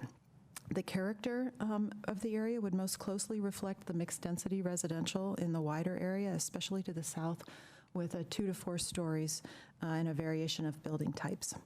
For the site, this includes a range of higher density prototypes to allow variation in building and housing types and to allow greater flexibility in ways to achieve affordable housing. And this option offers good potential for affordable housing on the site. Option 3, come on, did it go? Yeah, there it went, okay. For the area, this option would steer future redevelopment towards housing uses that would allow higher densities of housing development, and it suggests converting non-residential uses to housing and proposes a bit more intensity than in option 2 to show in a way that might maximize that potential for the area. Similar to option 2 and also included in options 4 and 5, the neighborhood center is proposed for that change to mixed-use business to support the comp plan neighborhood center vision. Option 3 includes 2 higher density prototypes for the hospital site on that western side to allow for variation in buildings and again, maximize the flexibility to achieve affordable housing. The character would include buildings that range from 2 to 4 stories with more areas that are above 35 feet and offers good potential for affordable housing. Option 4 is emphasizing mixed use. So this would allow some intensification of use in the area and allow redevelopment of either business or residential uses. This option acknowledges the desire that we heard from a lot of folks to preserve many of the medical or professional offices in the area while allowing some housing to develop above or alongside those uses. For the hospital redevelopment site, option 4 includes the same proposed prototypes as in option 2 to emphasize housing. The character in the area would evolve over time to more mixed use or new housing, and building heights could increase in some areas to 3 to 4 stories. And then option 5 is an emphasized mixed use with a strong civic presence. So option 5 is similar to 4 in recommendations for mixed use in the area. For the site, it focuses on developing a significant civic presence. That is, along with a city service center, it would include relocating the Boulder County Health and Human Services functions from the Iris and Broadway complex. So our city staff has been working with the county staff to fully understand the county's space and parking needs. For this location to be viable for Boulder County's use, it would likely require utilizing the entire center block of the redevelopment site to accommodate a 120,000 square foot building, be 4 stories, as well as some structured parking for clients and customers. There's a lot to consider about this option, and we acknowledge that there are several variables that we don't know and may not know for a bit of time. We are working with the county to understand all of the processes and these variables, including the potential for affordable housing at Iris should they not be using that site for government services in the future. So with this option, the Alpine Balsam, site area, it would be more of a civic campus than the other options. It would require structure housing. There would be fewer housing units on the site than the other options. However, presumably there would be the potential for the housing at the Iris complex. From the City Council, there was mixed support for this option. Several members wanted to keep this on the table to better understand that potential at Iris, and others thought this didn't really achieve our goals for affordable housing on this site. But where we are is we're going to continue to work with the county to understand this a little bit better, ask some more questions of the community about their preferences for this, and then weigh that moving forward with the draft area plan. Okay, I'm just going to touch briefly on community engagement. You have a very draft description of our actual events with a fat typo that I apologize. We just did those right before the meeting. So we're trying to finalize dates and times and places. So just as soon as we do, I'm really hoping to have all of our events and times and dates confirmed and on our website and out for notification by the end of this week. The purpose of these really is to ask community members how these options best meet the goals, what people like about them, what they don't like about them, so that we can understand more where there's some common ground and some better ways to meet all the goals and address the concerns. As you can see, we're planning several opportunities and venues, recognizing that the engagement is occurring over the summer. We've got events various weeks, and also we'll have online engagement opportunities. So we are focusing on the Wednesday, July 19th open house that would be in the Muni lobby as the one where we had hoped to have the Housing Advisory Board members attend and just mingle with the attendees to understand feedback around housing. If that's acceptable with board members, we're welcome you to join us for that. And with that, I don't have anything else to present, but I'm happy to answer questions that helps you get ready for when we actually will be requesting feedback in July. Do you have anything, Jeff, on this? Kurt, would you like to? We got a few questions via email. If you want to come up and answer some of those questions, that would be excellent.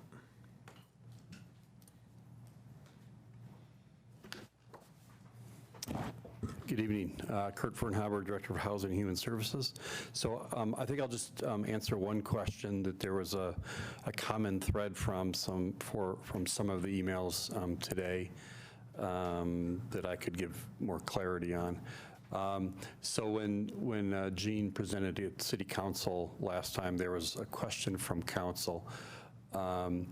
It said something to the effect, how much housing would have to be created on the site to be able to create affordable housing. I said it was about probably 170 units.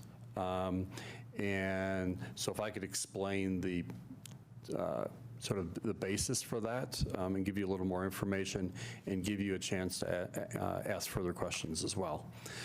So Typically, over the last few years, it takes to do a low-income housing tax credit, low-income project, which is pretty much everything that we see in the rental market in Boulder. Typically, it's taken a project size of at least 40 units. That's been sort of the minimum. However, when the new federal tax law came into place, was that a year ago, I think? Or to me, it was 2 years, yeah. Year ago, I believe. That changed the tax credit pricing. And now it's probably closer to 50 units. So it's between 40 and 50 units that are required to create an affordable housing project in Boulder. Our inclusionary housing, as you know, increased last year from 20% to 25%. That was based on financial analysis that was done of what the market could contribute towards affordable housing without totally shutting the market down. What was the most amount of affordability that could be created? So if you multiply 40 or 50 units times 4, you get 160 to 200 units. So it's really a range. Each project is a little bit different depending on the price of land, the density, the size of units, the mix of units, but that's a really good rule of thumb that works for most projects. We've also experienced at 30th and Pearl that, and we're sort of joint developers with BHP on that project, that has pretty much, from a financial standpoint, worked out that way as well. So it's sort of proven that methodology. I had a follow-up question to that. So at 170 units over 8.5 acres, that's the size of the site, correct? Yeah, however, there's other things on the site. The hospital, I'm sorry, the office building, which is being looked at to house city staff, is part of that 8 acres. There's flood control in there. I don't know the acreage of the residential. So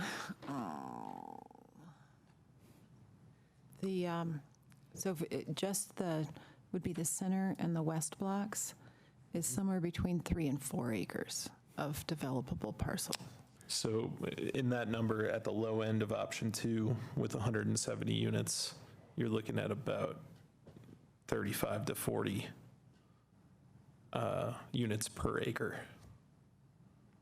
What's the difference? Yeah, so just as a comparison, at 30th and Pearl, that's about 4 acres, that site. However, that doesn't, the streets wouldn't be counted into that. They would be taken away from that, so it's smaller than that. And there's about 300 units going onto that site, as well as some commercial uses as well. Sure, there's just a lot of questions about acres or units per acre that have come up. So to get any affordable housing at all, so we're looking at 35 to 40. Yeah. Per acre. So 170 is really probably the lowest number. It's probably a range of 170 to 200 units. The other aspect, which is important, is if the city, if this site was really a high priority for affordable housing, and the city wanted to see a higher percentage of affordable housing on this site, then we would have to invest further in making that happen. It couldn't occur through the IH program. So that's just for 25%? That's correct, yeah. Correct. Gotcha. Any other questions for Kurt while he's here? Jacques? Yeah, I just wanted to ask, and it's because of partially these questions on the units, number of units per acre.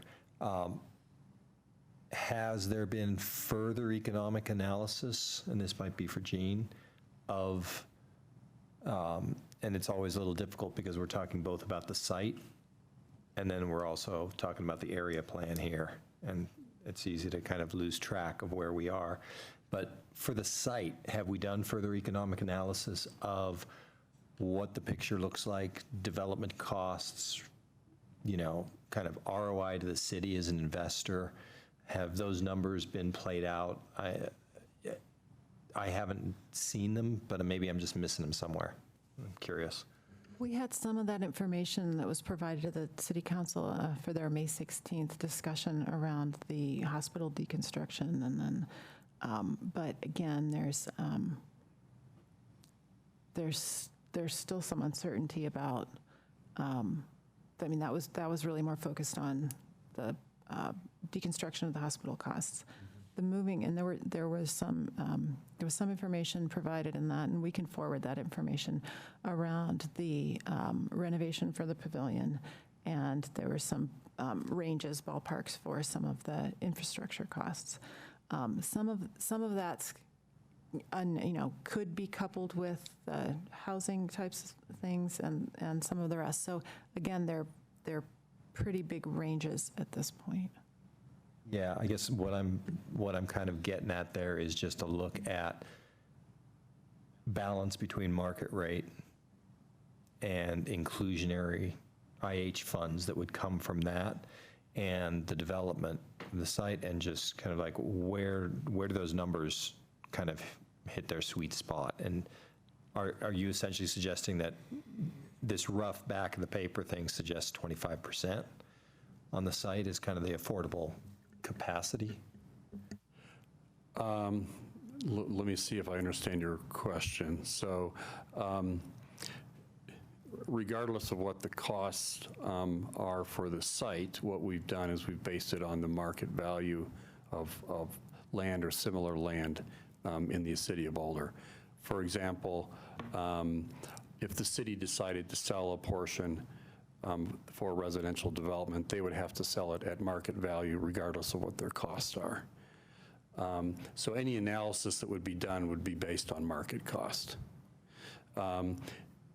Taking that into consideration, 25% is the most you could possibly obtain through a market solution, unless there was more, significantly more investment from the city. Does that help? Yep. Harry, anything for Kurt? Not for Kurt. Well, actually, quick question for Kurt. We're talking about units per acre. Do we have an average size of the unit? Jane, do you? Yeah, these were sort of ballparking. Sure, of course. We were estimating like 1,000 square feet per unit. So Perfect. if units were smaller, it could be more units. Yep, If units were bigger, of course. fewer units. That's the right number. Thanks. Judy, anything for Kurt? Not for Kurt. Thanks, Kurt. I had one more question, sorry, while you're still here. Sure. Just playing out the scenario that if council were to say the project isn't worth doing and we want to, just sell off the land again, what is the most likely scenario for what's going to happen to that land when it's sold? So how will it be developed? That would be based on whatever the zoning ends up being. So Okay. that's why this process is important. And that's not Yeah. sort of decided yet since that was public? Right, right. Gotcha. Okay. Thank you. Yep, regular questions. We'll start with you, Terry. Just to clarify a few defined terms here, the site on all these, under potential housing yield range, the site is the hospital, existing hospital, and the area is everything that's colored in except for the park. Is that correct? So I understand that, right? Yeah. And obviously, the area is about 8.5 acres, the site's about 3.5 acres. No. Okay. No, okay, No, so area is everything that's colored, so that's not except all for North within Boulder Park. the city's control. Yeah, So I understand. The site is really, should we, so on your maps Yeah, that you see, the area that says number 2, that's the character district, that's those two, that's the center and west block, and then it also includes the east block, that's that sort of part that between right up to Broadway, that's the hospital site. So when we talk about site, it's just the city-owned land, and so it's that. which is lot, everything that's 2. but minus the west corner that's not that's not owned by the city. There's a couple of Oh, a couple little buildings there? Couple Yeah, got it. private. And that is how big? So the 8.8 acres is all of that area, plus across the street, the parking garage, the Brenton Building, and the couple of vacant lots that are along North Street. If you're just talking about the housing part that's proposed in at least 3 of the options, that's the west block and the center block, I want to say that that's somewhere between 3 and 4 acres. It's okay. We'll just move forward. Under the mixed-use prototypes, mixed-use business, is that just business, like retail and office, or is that housing as well? That includes housing and well. So again, this is one of those planning things. When we're talking about land use prototypes, they correspond pretty well to the comp plan future land use map. So it really defines future uses. As we move forward with this and we talk about what these uses are and what we want it to look like and the different housing types, then during implementation, we assign zoning. Sure. So there's probably a few different existing zoning districts that correspond to these different land use types, or we can create new ones that actually match what we want to achieve in this area. I understand we're way up high here. We're way up high. I get it.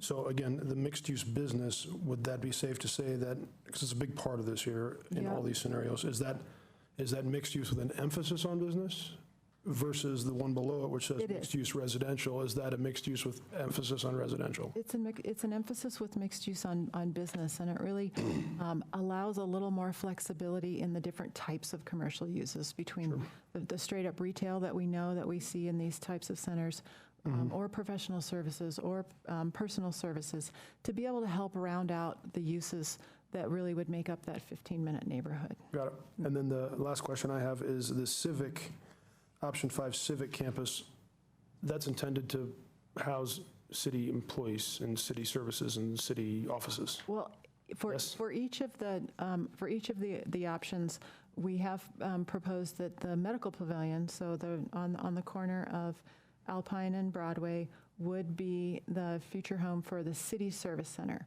For the option 5, it includes more space in that purple, that entire center block of the hospital redevelopment site, that would also include the counties.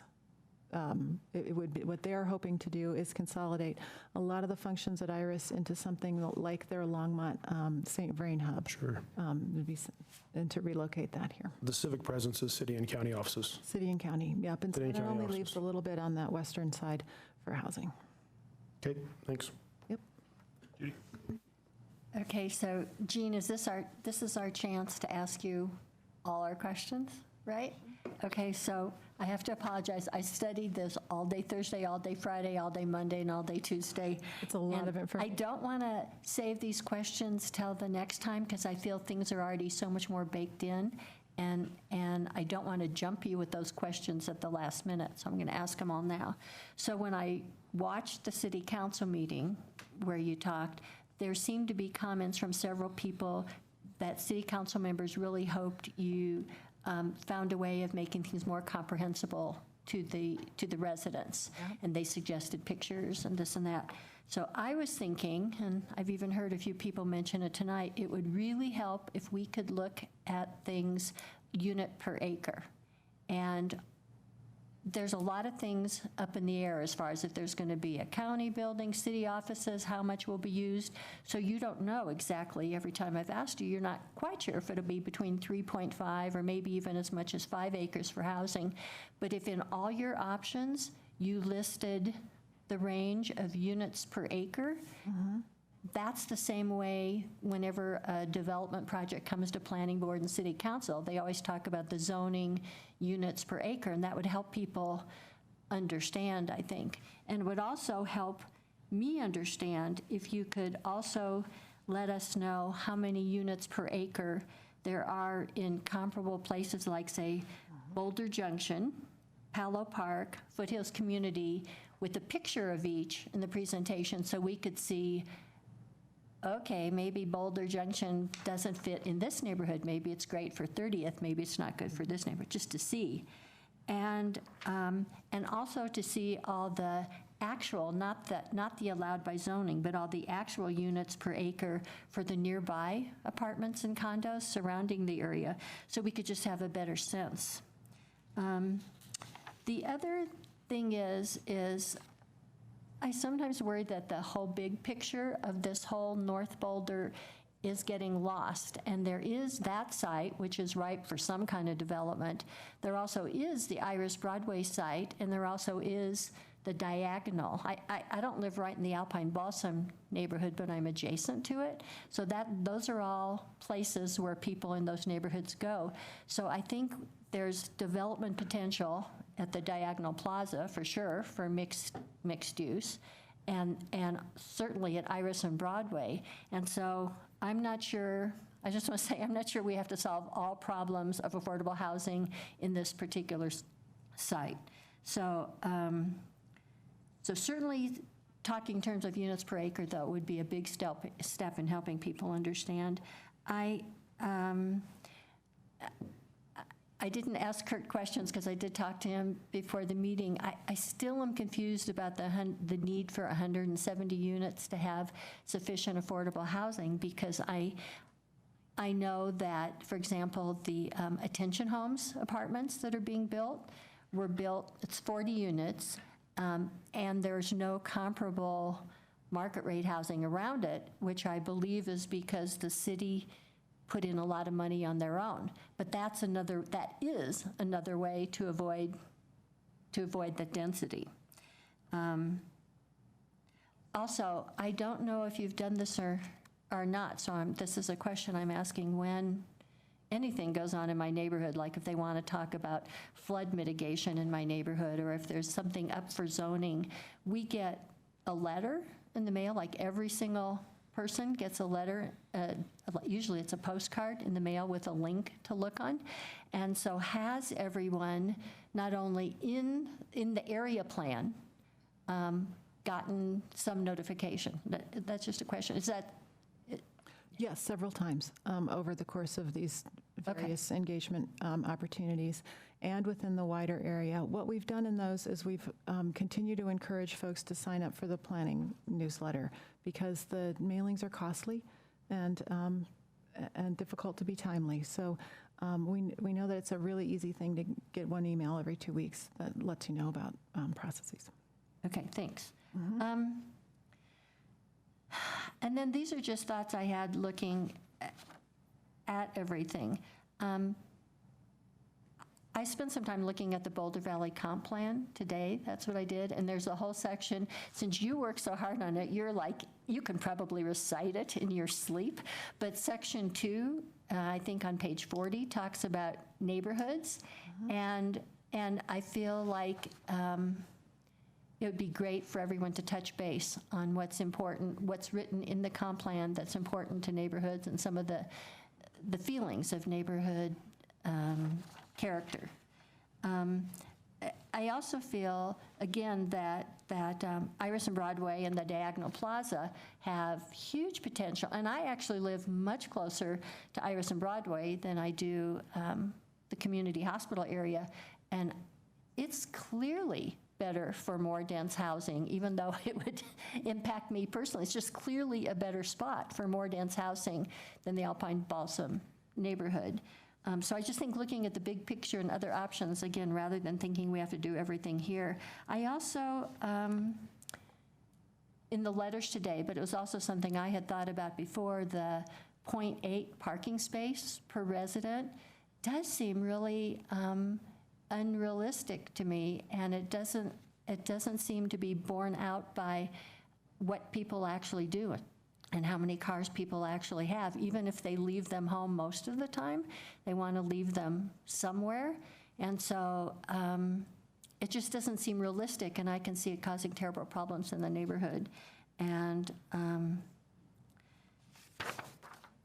I know you didn't particularly want to talk about options, but I do.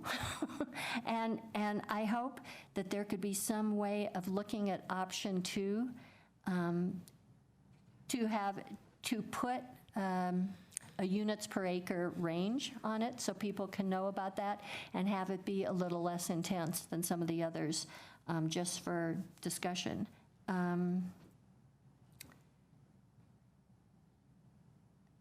I think that's pretty much. Besides the question, when you said the open house, did you mean Wednesday, July 17th is the time where if we could come, it would be good? Wrong date on there? Yeah, you did say the 19th, but I think it's the 17th. I did mean 17th, yep. Oh, okay, okay. And so, yeah, so I know you've worked really hard on this, and you've been really great, and I feel an obligation to find that sweet spot between affordability and maintaining neighborhood character, so that's where I'm coming from. Thank you.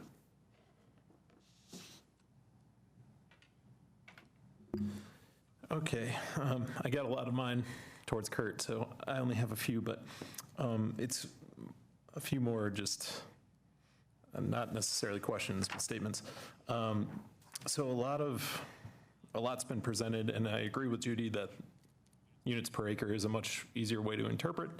But what I haven't heard is trying to address the problems that people are bringing up as their major concerns, like traffic and like parking, and what the potential options are to solve those, so we can have that plan in place ahead of making a decision type of decision-making. Because if you can, reduce people's negative feelings towards the project by making the guarantees in advance of what parking would look like, if you maybe create a parking zone, a paid parking zone, if you plan on installing additional speed bumps around the area, since there's going to probably be increased traffic in the area, to reduce those sort of speed issues that people are concerned about, potential additional crosswalks around the surrounding area, since a lot of people are concerned about not being able to cross the street very easily. Those types of things seem to me important to get out ahead of what most people's worries are in order to make the process move a little bit easier. Adam, if I could just respond, and I know that what I presented here was really just about the land use and the housing parts, but we do have a proposed draft connections plan that outlines a lot of different improvements for access and mobility, bike, pedestrian, and transit, as well as roads in the area. The other materials include an access and mobility strategy that outlines an access and parking district with recommendations for a mobility hub, a general improvement district to employ all of our SUMPs, shared, unbundled, managed, paid parking principles. A lot of that was based on our case studies and citywide data, both from the Boulder Junction area where we have a general improvement district, and the parking, a lot of parking analysis about how many spaces are utilized and needed in multifamily housing all across the city. And then there was a traffic impact study done by our consultants that assessed all of these different options and concluded that in all of them, both for the site and the area, the growth is less than what was traffic that was from an active hospital and can be accommodated. I'm paraphrasing very simply of a long report. With some recommendations for some improvements to flow. So I could direct you to that information that was provided to the Planning Board and City Council, and will be part of the community engagement, and we'll be providing information. Perfect. Yeah, that's just been lost to me in the conversation thus far. And I think there's so many moving pieces with all of this and a lot of information, so it's understandable. Yeah, and I see that as one of the main areas of concern. So of course. Just making that a little more prevalent, I think, is important. The only other thing I had, I think Kurt addressed, so I'm going to let Jacques speak. I think you already hit some of the stuff. I just kind of wanted to a little bit look at a review of what's already been done on public engagement and that process with Alpine Balsam site. And then you spoke about kind of where we're moving with the area plan engagement process. And I do feel like,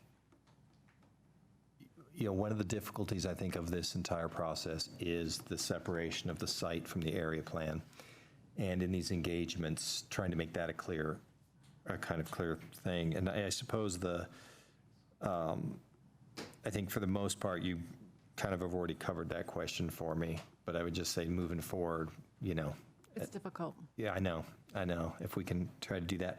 One thing that I also wanted to ask you about, picking up on something that Judy mentioned, which is something that's been kind of causing me not quite sleepless nights, but maybe close to it, is that we're doing an area plan here, and especially now with the county on board, I don't know if there's any way to roll this back, and I don't know how crazy it would be to try it, but the thought of, how are we trying to engage with this iris condition? Because it seems like such a critical piece. Again, as Judy said, and although others may not believe it, is my belief that we don't necessarily have to solve all our housing issues in this one site. And with iris there, how those two engage, and to have more clarity on that would be great. So I don't know, you said that you're still engagement with the county. Do we have any more real info from that yet, or is it all still under the table? We don't have a lot yet. I mean, the county, what we do know is that the county is in a similar process to the city, and they need to consolidate their various services. Their buildings are aging. They are not well suited for the services that they deliver. They don't do it in any kind of efficient way. They have created this new hub in Longmont that works great and works really well for their clients and for their staff, and they're looking to replicate that in some shape and form. We're going to be working with them to try to understand how that really works, how that might really work on this site. If it's really similar to the Longmont hub, it would require a 4-story building in that middle block of this site, plus some structured parking. And from an urban design and site management goal, we're thinking that that's probably not the most optimal thing. So it's not quite on the same track. We're trying to understand that a little bit better. We also know that they have not, they don't want to get ahead of anything with planning anything for the iris site. There are a lot of variables there. How much of those 17 acres redevelop, because about half of them are ball fields. We know the county's not really in the business of active recreation like that. And what happens with that and the open space and what the density might be and what the floodplain does and what the historic, so there's still a lot of variables with that. We don't want to get ahead of anything. So what I can say is that we're still working on trying to figure out what the decision-making process is, what's a threshold, how this might continue to move forward with some if-thens. But we would like to get some feedback from folks about, if the civic campus on Alpine Balsam, regardless of the potential for housing, if that's acceptable, if that's something that people want to keep on the table and continue to consider. Another question I have, just kind of an overview, the development process when the city has a piece of property like this.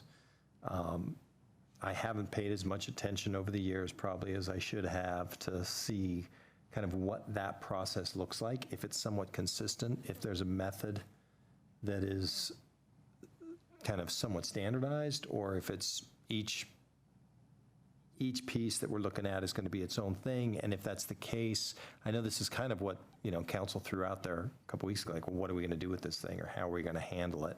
But since they decided to move forward, what is the perceived process to roll this out to a development? Well, this one is a little different than any that we've done. The thing is that, as Kurt mentioned, we need to determine land use that then provides direction for zoning. To make this a desirable project to find a partner, we need to have some certainty, and that's why we're doing this process, to really understand all of those impacts in a wider vision and to understand the infrastructure. So this is the first step, and I don't know if either of you guys want to? And depending on the goals and the land use, and the desired end uses, you would then determine whether this is, for example, if it's a county or city office building that's going to be built, and they're going to develop that directly, and there's a transfer of ownership or the county, or if it's us, then we go through the standard approval processes for a development. Or we sometimes will define the land uses and potentially the minimum requirements, and then put the land out for bid and see how much we can get for it. And then we implement that sale with the requirements on it, say for a certain number of affordable units and square footage of commercial space, X% of which has to be affordable. Or we could not put any restrictions on it and just say, here's what we want to have happen here. Private sector, tell us what, how much is it worth to you? And then the private sector develops it as under the land use that's there. So there's a variety of paths to the actual development of the site. Once the area plan defines sort of the use pattern, the zoning gets implemented, and we complete all these other plans. So one last one, and this would, I suppose, I turn to look at David, I suppose this would have to do with that zoning piece. When we are considering that zoning, is there, one interest that I have is like some type of live-work opportunity in that zone. Has that been discussed or talked about, or within the site itself or within the larger area plan? Not so much either at this point, but I think that could be something that if we hear more desire to explore that some more. I think, it's not a huge site, so trying to maximize that value for housing has been the primary focus. And with regards to live work, there is a subcommittee on use table review that is looking at all the existing zones to see where there might be a little more flexibility in live work. When we get to the point where the area plan's complete and we start picking zones, some of those may have been affected somewhat from that, or like you said, we could need additional zones or zone criteria defined in the land use code. I want to touch base on something you said earlier. Is it safe to say that under any of these land use scenarios, and then the resulting zoning, and then the resulting buildings, under any of them, any of them would be less, I'll use the word impactful, on the neighborhood than a fully functioning hospital? Is that safe to say? I'm going with common sense here, and I'm going to say yes. Are you talking about traffic impacts? Just everything. I mean, a fully functioning hospital has helicopters landing 24 hours a day, hundreds of people coming and going. Hundreds of staff. Certainly. Ambulances, sirens. Certainly from a traffic impact. And from what I understand from the traffic engineers is that it's not so much in the same peak times. Sure. Certainly for housing. We would have different types of uses with a city service hub. So certainly staff members and customers coming in a somewhat similar way as a health facility, but Sure. Very different impacts, I think, but certainly fewer about traffic. Yeah, I'm just, common sense is telling me that a fully functioning hospital with all that goes on there is more disruptive or impactful or whatever, noise, sounds, sirens, helicopters, all that. I've seen them land there many times. That's worse than any of these scenarios where they're largely housing and maybe some business and civic. That's my question. We did the traffic impact. I think some of the others are more subjective. Okay, thanks. Judy? I just wanted to throw in one more thing for your consideration. Get it to me. Sorry. Just wanted to throw in one more thing for your consideration. The hub in Longmont really does work great, and the county provides a lot of social services. And I heard some talk at the city council meeting by some of the members who said maybe we don't need as many city services congregated right there. And in my mind, I would never have occasion to need to go to several city services together. Planning isn't planning, but the county really does need, because they provide a lot of social services and have a lot more clients. So that's just something for your consideration, that it may be, it's possible that it may be more appropriate for a hub for the county, and the city can go, we can disperse. It's just a thought. All right, I'm going to say one last thing. Anyone else want to contribute before we're done? Cool. Jacques, after you. Okay. One thing that's going to be helpful in my decision-making is tightening up the range of units within the choices, just because 170 to 250 is a 50% increase. So having a range of 50% variance, I think, is a little bit questionable, because you really don't know once that's approved what it's going to end up being. So that would be super helpful for me to just have a little more specificity. And we'll move to Jacques. I think one thing, since we're kind of touching on this neighborhood character piece, that I think is critical, and kind of to Terry's comment about the hospital as it was before.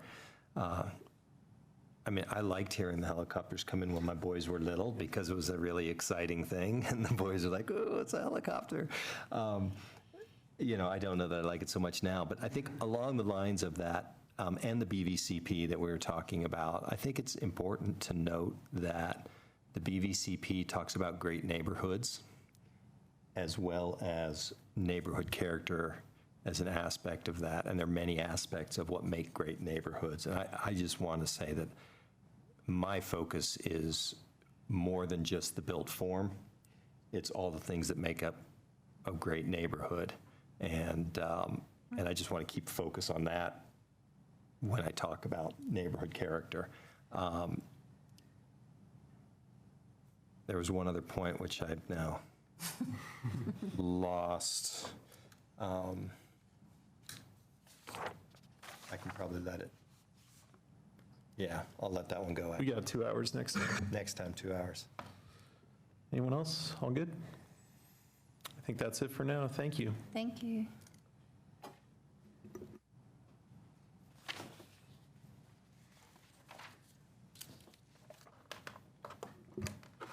All right, we're going to move on to matters from the board, committee and project liaison reports.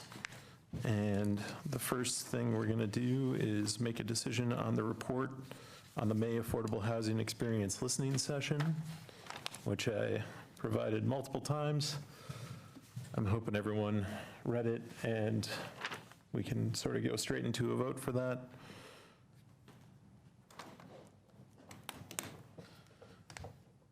Yes. I move we accept the report. Second. Terry seconds. Discussion? Good job. Good job. Man, I love this. Okay. Let's go for a vote here. All in favor of accepting the report? 4-0, unanimous. All right, the next one is going to be the Affordable Housing Experience listening session ideas for follow-up. So Judy and I just came up with a few ideas that staff could maybe potentially work on. Those were also included in the packet. Yeah, let's, if we would just want to make a motion and go into discussion, that'd be great. So moved. All right. Be more specific? Yeah, you want to actually make the motion, that'd be great. I make a motion that we accept the discussion of future the Affordable Housing Experience listening session ideas for follow-up. And I'll second.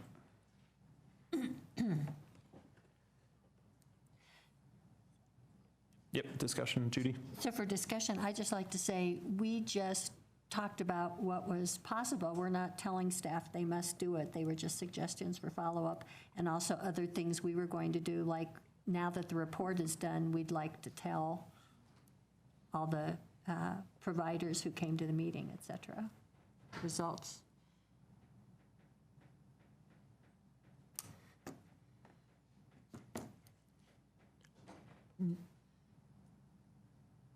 I think that clarified the question I had for you.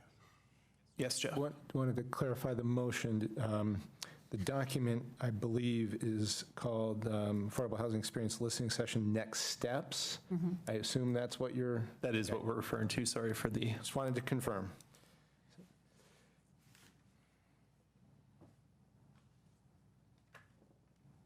Any other discussion? All right, we'll do the vote. All those in favor? Unanimous? And the final part of this is just a discussion and then a vote about next topic for listening sessions. So does anyone want to make that motion?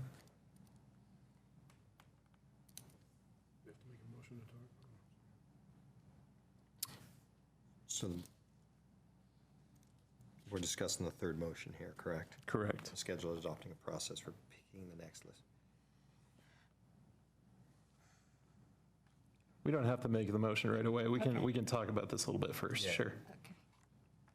Judy? So we, as you can see, we in April already adopted the procedure for doing this, and we've already had it open to suggest topics. And if somebody has a topic they want to bring now, as Adam mentioned in an email to everyone, that's great too, but I would really like to, if we possibly could, pick at least the next topic tonight, because August is really very open as far as our plan for the meeting, what's on the agenda for the meeting in August, and it takes 2 months to get it ready, to get it ready for the engagement committee. And August would be a perfect time. And it's even late enough that the students actually would be back by then if that's the topic that's selected. And so I would like, if we possibly could, to just vote on those 3 topics unless there's another one somebody wants to add, and then just vote. How does everyone else feel? Jacques, did you want to go? Terry first? We want to rank the 3 that we like the best to worst. We have the senior, student, and more IZ money, right? Those are the 3 options. That we have come up with to decide on. Correct. Is that a good way of doing it? Yeah, I have another topic that I just wanted to kind of broach that's come to me, which is something that I've been noticing in the work that I do, is that in the middle income area and in trying to preserve middle income housing and households, one challenge is the engagement with the city process for permitting and making changes to the house. And I don't know that it's significantly a code-related issue, but I think it would be valuable to have a listening session to hear from the community on how the process and some of the code-related items that go along with that process have essentially limited their opportunity to stay in their homes. And I think that's a significant discussion we should be having here around maintaining the middle and keeping people in their homes. So if we consider these 3, I'd like that to be one that we could, because I think it's something that's right on our plate. It's really more an aspect of culture and the interpretation of some of these code items and how they are being rolled out, with a mind to the fact that not everybody is hiring an architect at $100,000 to design a home. Adam, am I correct in hearing you, Jacques, when you say you want to hear from people who are trying to get through the permitting process to adjust their home to better fit their needs? Yeah, I'm wanting to hear from people who are looking to do very modest Sure. increases in square Changes. footage, Small changes changes. to what's going on, and yet there are pieces of this process and the process itself that are really And- limiting them. And I talk to people who actually have moved now to Louisville or they've moved to Longmont because literally it's a matter of $10,000 to $20,000 that I think we could eliminate from the costs that people are engaging in, potentially. Just to clarify, Jeff, do you think that's something that we could get enough information and clarity on, the permitting process for changes?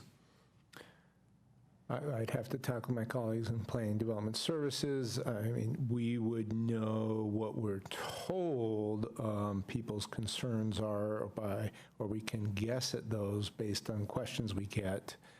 I suspect the people who'd be most knowledgeable about those would be architects and contractors because they do it with multiple people, whereas each individual might have one or two experiences in their lifetime in the house, and that would be very focused on their own individual experience. So if you were looking for generalities, you might want to prioritize outreach to people who do it with many people. That's my initial reaction. I mean, I don't know what kind of materials we could provide as background, but for a listening session, I'm not sure how much you would actually want or need. Yeah, I think my intent, actually, you're kind of hitting on my intent, is that there are professionals. I also think that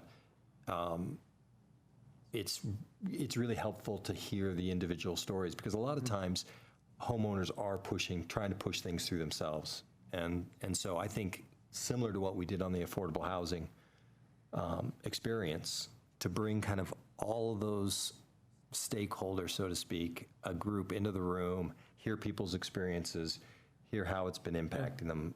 I think it's an interesting place for me to explore. So I have a thought on 2 points. One, how about we make a motion to add that to the list? And the second is, how about we vote, then make another motion to try and vote on just one of them for August. And after the August meeting and we review it, then we can see which of the others to check next, because one of them might rise more to the surface. Would that work for everyone? If I may just point out what you agreed to as your process, not that you have to necessarily follow it, was that you would, following a brief discussion, you would vote for the 2 favorite topics, and then the agenda committee would schedule those for the year. If you're only going to do one, it would be the topic that received the most votes. So if you want to follow that procedure, that's what your prior agreement was. So how do we, if we want to modify that in light of, that was a couple of months ago or whatever, can we just do that? You certainly can. This is completely up to you. And how do we do that? Just by You make the changing- motion. Make a motion. Okay, I make a motion that we adopt Jacques' idea and add it to the list. That's the first motion. Do I have to be more specific? Terry seconds. I second. It would probably be worth spelling out what Jacques' idea is Okay. for the record. Permitting process. Permitting process. Jacques, why don't you say it? Yeah. We could call it the impacts of permitting process on middle-income affordability. Okay. Wonderful. Corey, you got that? There you go. Is there a second? Terry? Seconds? Discussion. My only concern is outreach. Because I think it's going to be easy to, probably through the development and architecture communities, figure that part out. But if we're looking for individual cases that are like currently pending, that is a concern of mine to hear from people who are impacted. I agree. I think one way that we could look at that outreach is we can look at permit dockets that have been approved, probably, maybe more, let's say, accessibly and comfortable for people who are in the process, may not necessarily want to engage with that when they're in the process. And so, but we could look at permit dockets, for instance, and we could do a pretty quick and easy mailing list to addresses I think we won't have too difficult a time reaching a fairly broad audience. There would be, I think, a way to pull that off through the dockets. I wonder if there's a quick way or an easy way to gauge interest in the community in this. I don't recall seeing any emails to you, for example, about it. It's not that it's not an issue at all, but just a thought that occurred to me, if there was a way to kind of road test it or float the concept and see what the interest is. I know one of your goals has been to try and engage the community more broadly and more productively in conversations about housing issues, and this seems like a topic that could be one of those to me. Yeah. For the purposes of our discussion right now, we're just talking about if we should add it to the list, not if we select it for August, right? Correct. Just so I'm clear Yep. on the process. I don't see any harm in personally adding it to the list, and then we can discuss what of the four we like the best, in my opinion. I have a question for Jacques. So Jacques, my question is, when you say we can look up permit doc or whatever it is you were talking about, that's like sort of out of my area of understanding. So when you say we, that probably means you. And how enthusiastic are you about that?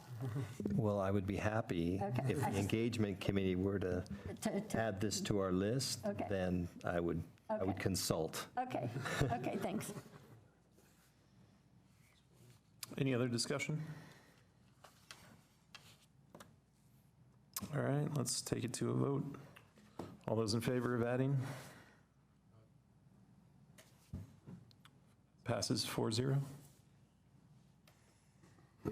Now we get to talk about what we want to actually do.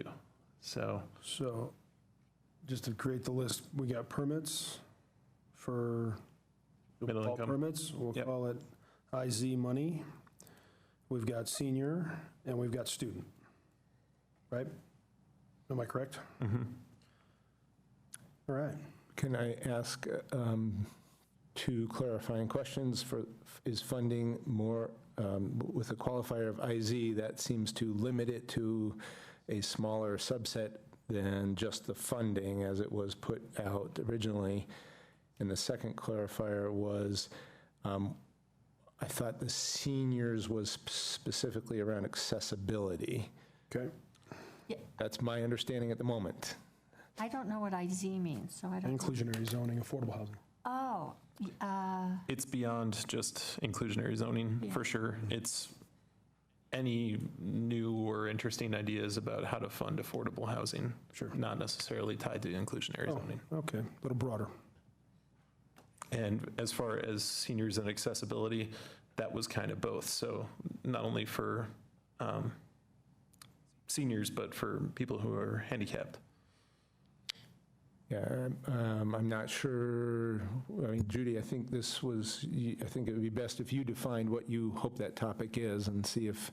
what Adam said, seniors and accessibility together. Since they often Yeah. face similar Yeah. challenges, it made sense to sort of try to do outreach to both communities and do it at once. We figured that would be best. Okay. And it sounds to me like that's more about like creating units that are more accessible to whoever needs that, Yes. knowing that seniors are a big part of that, rather than a lot of the other issues that either seniors would have or people who would want accessibility. Yes. It's about physical infrastructure of housing. Okay. Yes. Could we proceed just by going down and seeing which each person likes best and why? That's fine with me, yeah. You can start, Judy. Oh, I actually like the who's got the money one, or show me the money, or whatever, because I think we can get an interesting and diverse group of people. I think we can use it to invite people who are usually on opposite sides of issues to talk about something everyone's interested in, is how do we pay for it? And without being able to pay for it, all the other things we want to do don't have as much of a chance. And I think that's an area where maybe we can get some really creative input from the community that would be valuable. I think there's going to be a lot of overlap with that one, but I'm not going to talk too much with our most recent one. So I'm actually really interested in seniors and accessibility for the moment, and I'm just not interested in students because I think it's, even though they might be back, it's still way too early. So I'd wait later for that one. So my top one is seniors and accessibility. And I would agree with you.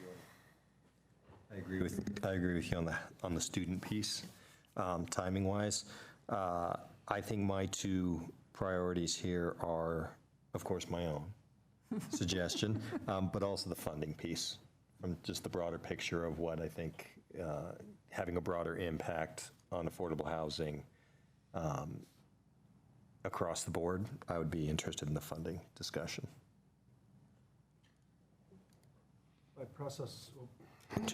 By process of elimination, I agree that the inclusionary zoning is a little bit of an overlap. Well, I don't know that it's an overlap, because I think the last listening session we heard was about what it's like to be living in affordable housing and what that's all about and the issues, whereas this is how we pay for it. And I think, me personally, one of the main reasons I joined this board was to talk about how we pay for affordable housing and finding different ways to do it in more creative ways and all that. So I like that, but I also personally have gone through this permitting process that Jock brought up many, many times, and it would be great to hear from some other people there, so I think those are my two top ones. Okay, so just to recap, we have Permits and IZ. permits and IZ. money. Yep, permits and, yep, money raising. Mine would be money raising, and secondarily would be seniors. Okay. and accessibility. Mine is seniors and money raising right now. And mine is money raising and permits. So it sounds like money raising is sort of what we're leaning towards. So I make a motion. Is that okay? Okay. Oh, I don't know, we could discuss after you make your motion. yeah. So I make a motion that we decide that our next, no, I make a motion that our next listening session be in August and be about raising money for affordable housing. Is that clear enough? I'll second. Question, discussion, I assume. Yep, discussion. Would we bring in, who would we bring, I mean, I'm thinking, kind of on the fly of who we would bring in. Do we bring in the Thistles and the Boulder Housing Partners and all the LIHTC groups? Or we ask them to come in, I should say. You know what I'm saying, Jeff? Like, we don't bring in local banks or, like, who do we talk to about that? Or is it a broader discussion about the way we've been paying for affordable housing in the most recent term is cash in lieu and now linkage fee, right? Those are the big, and then the LIHTC dollars. Those are the three biggest sources, aren't they? I don't think linkage fee has risen to one of the three biggest yet. I would say probably LIHTC first, cash in lieu second, consistently probably CHAP, which is primarily property tax revenue, would probably be third biggest. Kurt, you? Yeah, I mean, unless things have changed since I really knew all the details. And then you have a variety of other sources. So we would bring in people within those three areas that would educate us, or we would hear more about that. Is that the idea? It's a question, not a statement. Judy? So just so you know, what Adam and I did on the engagement committee for the last listening session might be what we do with this. We would meet probably within a week after today, and we would talk about it, and it would be a plan that would involve Jeff, and we'd talk about who were the people who might give a very brief presentation and how we can really appeal to the public for their general ideas, but also appeal to some people who have some expertise in that. And then we would send you information before the July meeting so you could give your input to us, and then we'd go, okay, we're ready to go, and then we would enact it in July for August. Yeah, my vision here is obviously we bring in the ones who have already done a lot of affordable housing money raising, and see how maybe we can take it to the next level. And then everybody else who has even wild ideas, and just open it up to all the public. And even those who, just know a lot about what else is going on around the country or around the world with affordable housing and how we might get creative solutions. David? Yeah, I think that to achieve our 15% by 2035 goal, looking at additional revenue from taxation is certainly something that needs to be discussed. So it'd be really an interesting challenge to figure out how to get voices at the table. I find that people, when they do focus on it, you get more enthusiasm than when you just kind of like have a first reaction. So I think that could be pretty healthy discussion. So I don't know who you bring in, but, but it could be interesting. Anyone else? All right. If I may suggest a few things for consideration as you're scoping out the agenda for this, it would be one thing that occurs to me is the balance between learning about what's out there, whether we're using it or whether others are using it, versus generating new ideas. There is a plethora of ideas that's pretty thoroughly vetted. There is also a current working group working at through the Regional Housing Partnership on a particular idea that would be probably worth getting some information on as well. So, this is something that could be a week-long workshop. So you'll have to figure out what level of detail you want for us to be able to support that. And that's something we should talk about, because there are probably 100 different funding sources out there that are in active use around the country, and we probably are close to 10 here. And if people really want to understand that, that's a different kind of a session than trying to generate ideas outside of that, or look at some of the ones that are used elsewhere and say, why aren't we doing that here? It just strikes me as something we'd want to get some clarity on to really make the time worthwhile and be attractive to the public. Mm-hmm. A seminar on how light techs work is probably not that attractive. Yeah. Right. Mm-hmm. And depending on what you want, maybe it's two-stage even, with a workshop portion about the city's funding sources and the most promising ones, and then a secondary one that's, that's about meeting with people. If you have an hour and a half in a listening session, which I think is about how long the last one went, you have to figure out how to ration that time. And honestly, I think there's just not a lot of public knowledge about what is going on, and then what could potentially go on, and then what couldn't go on, right, of all the ideas out there. So even if we just had that as a document or a presentation, not even necessarily having it here, but being able to distribute that to provide clarity for everyone, and then we're all on a level playing field before we have the public participation part. Yeah. I know that involves some staff time, but I think it's pretty valuable. Yeah. Any other input before we vote? Okay. All those in favor? Actually, can you read the motion back one more time, just for clarity? NOG motion that the next listening session take place at the August 28 meeting and focus on the topic of affordable housing. You seconded, and now we're in Financing for affordable housing. on financing for affordable housing. Thank you. All those in favor? Unanimous.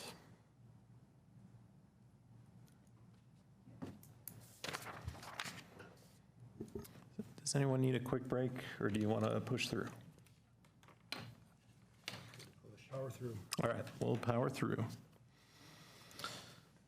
There's no unfinished business. We'll move on to new business. And we have a motion. So I sent out that paper that's in the packet.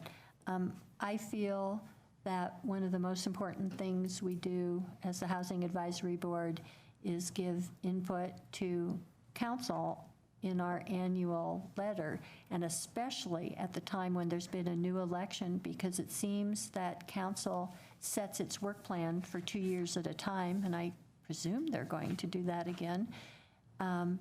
And so this is when we really can get input of our ideas that they can take or not take as they choose. But one of the things I really miss is that we never really talk about how we each feel about housing issues, all the different issues in housing.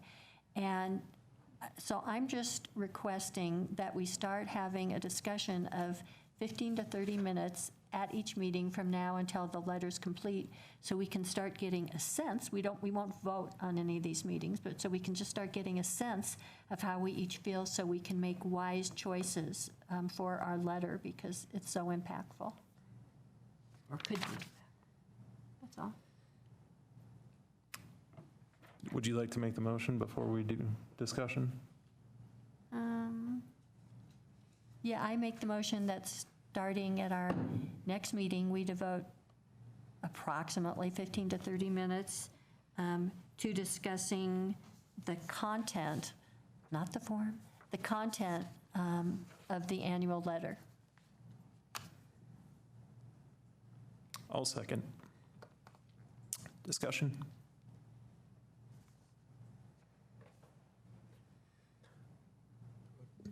Jacques? I suppose my one concern is that some of our meetings are going to be chock full, for instance, the Alpine Balsam.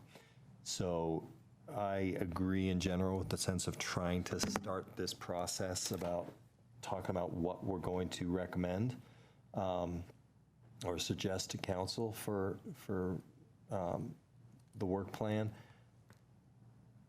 I would like to see kind of a flexibility, if we can just create a flexibility in this somehow to say that it will be something that, based upon the agenda and the time frame, we will hit as time is available, rather than bake it in. I would take a friendly amendment to that, or try and change my amendment, whichever is the right way to do that, where it's left up to the agenda that we have the intention of discussing housing issues that will go into our annual letter, and that the agenda committee, keeping in mind that we want to devote some time to each meeting, so if one meeting we can't do it because it's too chock full, the next meeting will be more time, So I don't know the right way to say that, but that we leave it up to the agenda committee, I'm fine with that. Terry, did you? Same idea.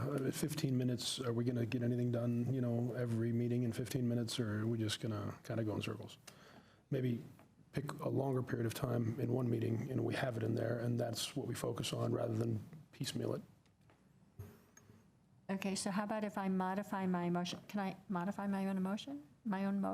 You certainly can A amend your second. motion. I think technically whoever seconded it has to approve your amendment, and you can always withdraw your motion, make a new one. Jacques had something real quick. Great, I'll withdraw it, and Jock. I was just going to think that maybe we shift this over to the agenda committee, as you just suggested, that the agenda committee will, when we put out our kind of ping out to everybody saying, hey, if you have anything for the agenda, if members have something specific to talk about in regards to that, then we'll put it into the agenda. Does that work? Are we having a colloquy, as they say? You're welcome. Is Sam You're Weaver welcome say to have a something? back and forth. Okay, so you know what it was like writing the letter last time. It went forever, and we were just talking about structure, not content. So I'm saying the content is the issue this time, and not just when somebody wants to talk about it. I'm happy to leave it to the agenda committee, but not that if somebody has something to discuss, that we actually start talking. I mean, I could fill up, I want to talk about tiny houses. Are we interested in suggesting that? I could come up with 5 things sitting here right now. So there's no lack of issues to discuss. I think we need to start discussing them, because otherwise it's going to be November, and we're going to be at some meeting at 1 o'clock at night, too tired to think straight, you know? So if you want to make that motion, So what I'm hearing here is essentially what you can do is go through the regular agenda setting process, just, suggest it as an item, whatever you want, and we'll bring it to the committee, and we'll have input from the board as the process is set out. And if we think that it will fit, then we'll put it on. And if we don't think that it will fit, then we'll keep it off. And you can, at any time, as always, make a motion that we discuss it. so can I make that motion now, that we start discussing housing issues at each meeting when the agenda committee permits? When it works for the agenda? So sort of that's still a standing. Yeah. But then you could go, we can't do it this one because because you guys know how busy it'll be. Okay. Yeah, I think you can make that motion. Okay, can I just say, yes, I make that motion, or do I have to repeat it? I have to repeat it? It was perfect the first time. Okay, I move. Okay, I move that the agenda committee determines an ongoing conversation about content for the annual letter when it, as possible. Does that work? That wasn't as good, was it? We might word it a little bit differently, but we get the. We could reword it. Yep. Okay. Do I hear a second? Second. Jacques seconds. Any other discussion? Just so you know, the previous amendment was withdrawn. I don't know if you heard that, but, okay. Let's call for a vote. All right, so we will, at our discretion, add it when possible. May I make a suggestion? Yes. I think the discussions about content are more productive and richer when the topic to be discussed is pretty well laid out with sufficient time for people to do whatever thinking and research they want to do before you kick it around. So I would assume that people would not that they would suggest the content item they want to talk about, or items, in a timely enough fashion so that people have the opportunity to engage with it a little. Does that need to be a motion, or can we? No, I'm just remembering back to last year and just thinking ahead, and I think if an idea comes up in a meeting and that's the meeting when you get a chance to discuss it, it would be better from my perspective if not just the agenda committee didn't just put some time on the agenda to talk about topics unspecified, but they were actual specific topics. Like tiny homes, let's talk about whether we want tiny homes to go in the annual letter or not. Yeah. Yes. So, Jeff, is it okay if we add to the minutes right after the motion that it's the consensus of the group that individual HAB members forward to the chair and vice chair their ideas for content, their content topics or something? Well, the likelihood of us putting it on the agenda with no topic to discuss is 0. Oh, well, then that solves for that then. So people will have to suggest topics. Yeah. People have to suggest. But is there a way that can be incorporated into the minutes? Because we just voted on something. I don't think it's necessary. I think you have a process already adopted for getting things on the agenda. I think Okay. following that would, and what you've just done, I think, is told the agenda committee, prioritize this. If someone suggests something they want to talk about for the annual letter, prioritize it. Not above something that might be a council work item, but put it up there higher on the list. Great. I'm going to move on to matters from staff. Any matters from staff? I have 2 comments to staff. I just have 2 items. One is a follow-up to the recommendation you made earlier. I just made a couple of wording changes, and I want to be sure that that's still, and because this is more formal, I want to make sure I've got it accurate. So and that is, the HAB recommends City Council accept the action plan with emphasis on health, safety, and affordability, by prioritizing the actions under infrastructure, local enforcement, and pad rent stabilization. And in reading that, I want to make one more addition, which is HAB recommends City Council accept the Manufactured Housing Strategy Action Plan. Yes. All right, that was item 1. Item 2 is I had a chance to connect briefly with, on the subcommunity planning project, which is now really the East Boulder subcommunity planning, around the idea of whether there's a need for a project liaison. And at this time, there is not a joint board working group, and they don't, there may be a place for that down the road.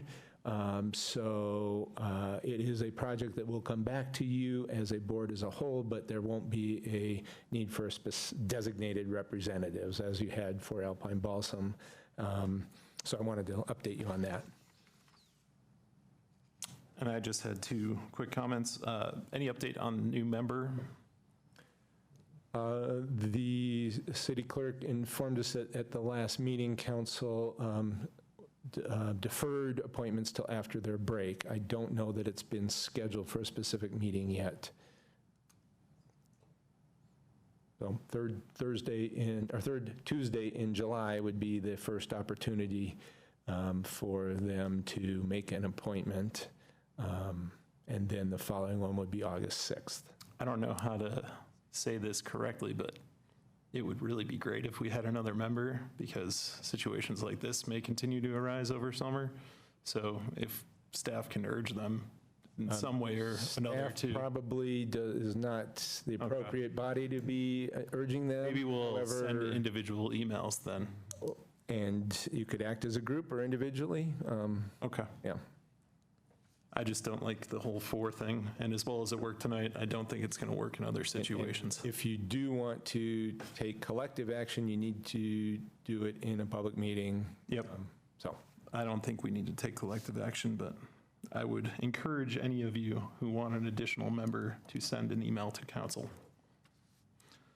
And finally, I noticed that our website is not up to date with current chair and vice chair responsibilities. I just think that's probably something worth doing.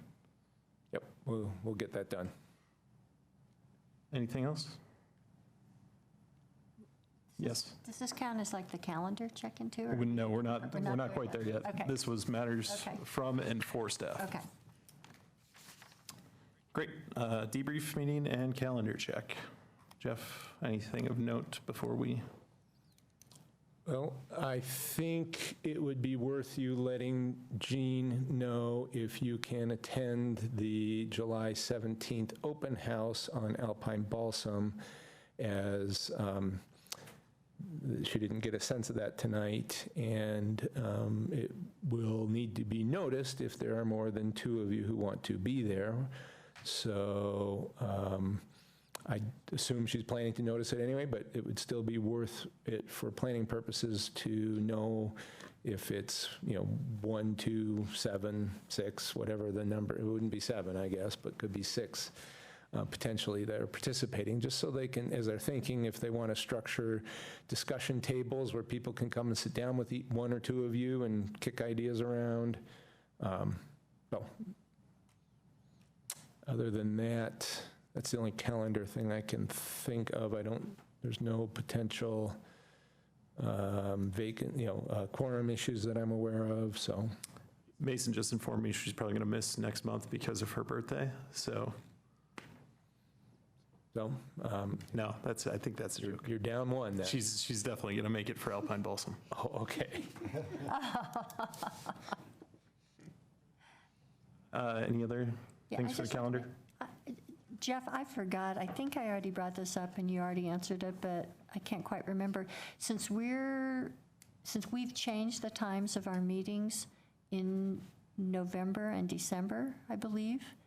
The days. The days. Yes. The days. I don't know if we know if it's going to be here, but does Channel 8 know that we're not going to be there the days they initially thought we were? Yes, I've informed Channel 8, and I will inform them again as we approach those months. Great. And it's listed on our website, too, the date changes. Thank you. Sorry. Oh, you're right. It was almost empty. Just a little water. Anything else for debrief? Thanks. Good job, first meeting, Chair, very good work. I Thank know you. it helped having only 4 of us, but we got through it, and you did a really good job. We may have only had 4, but Good work. five were in my mind. Good work, good work. Great. Anybody else? Thank you all. This went great. Yes, it was great, thank you.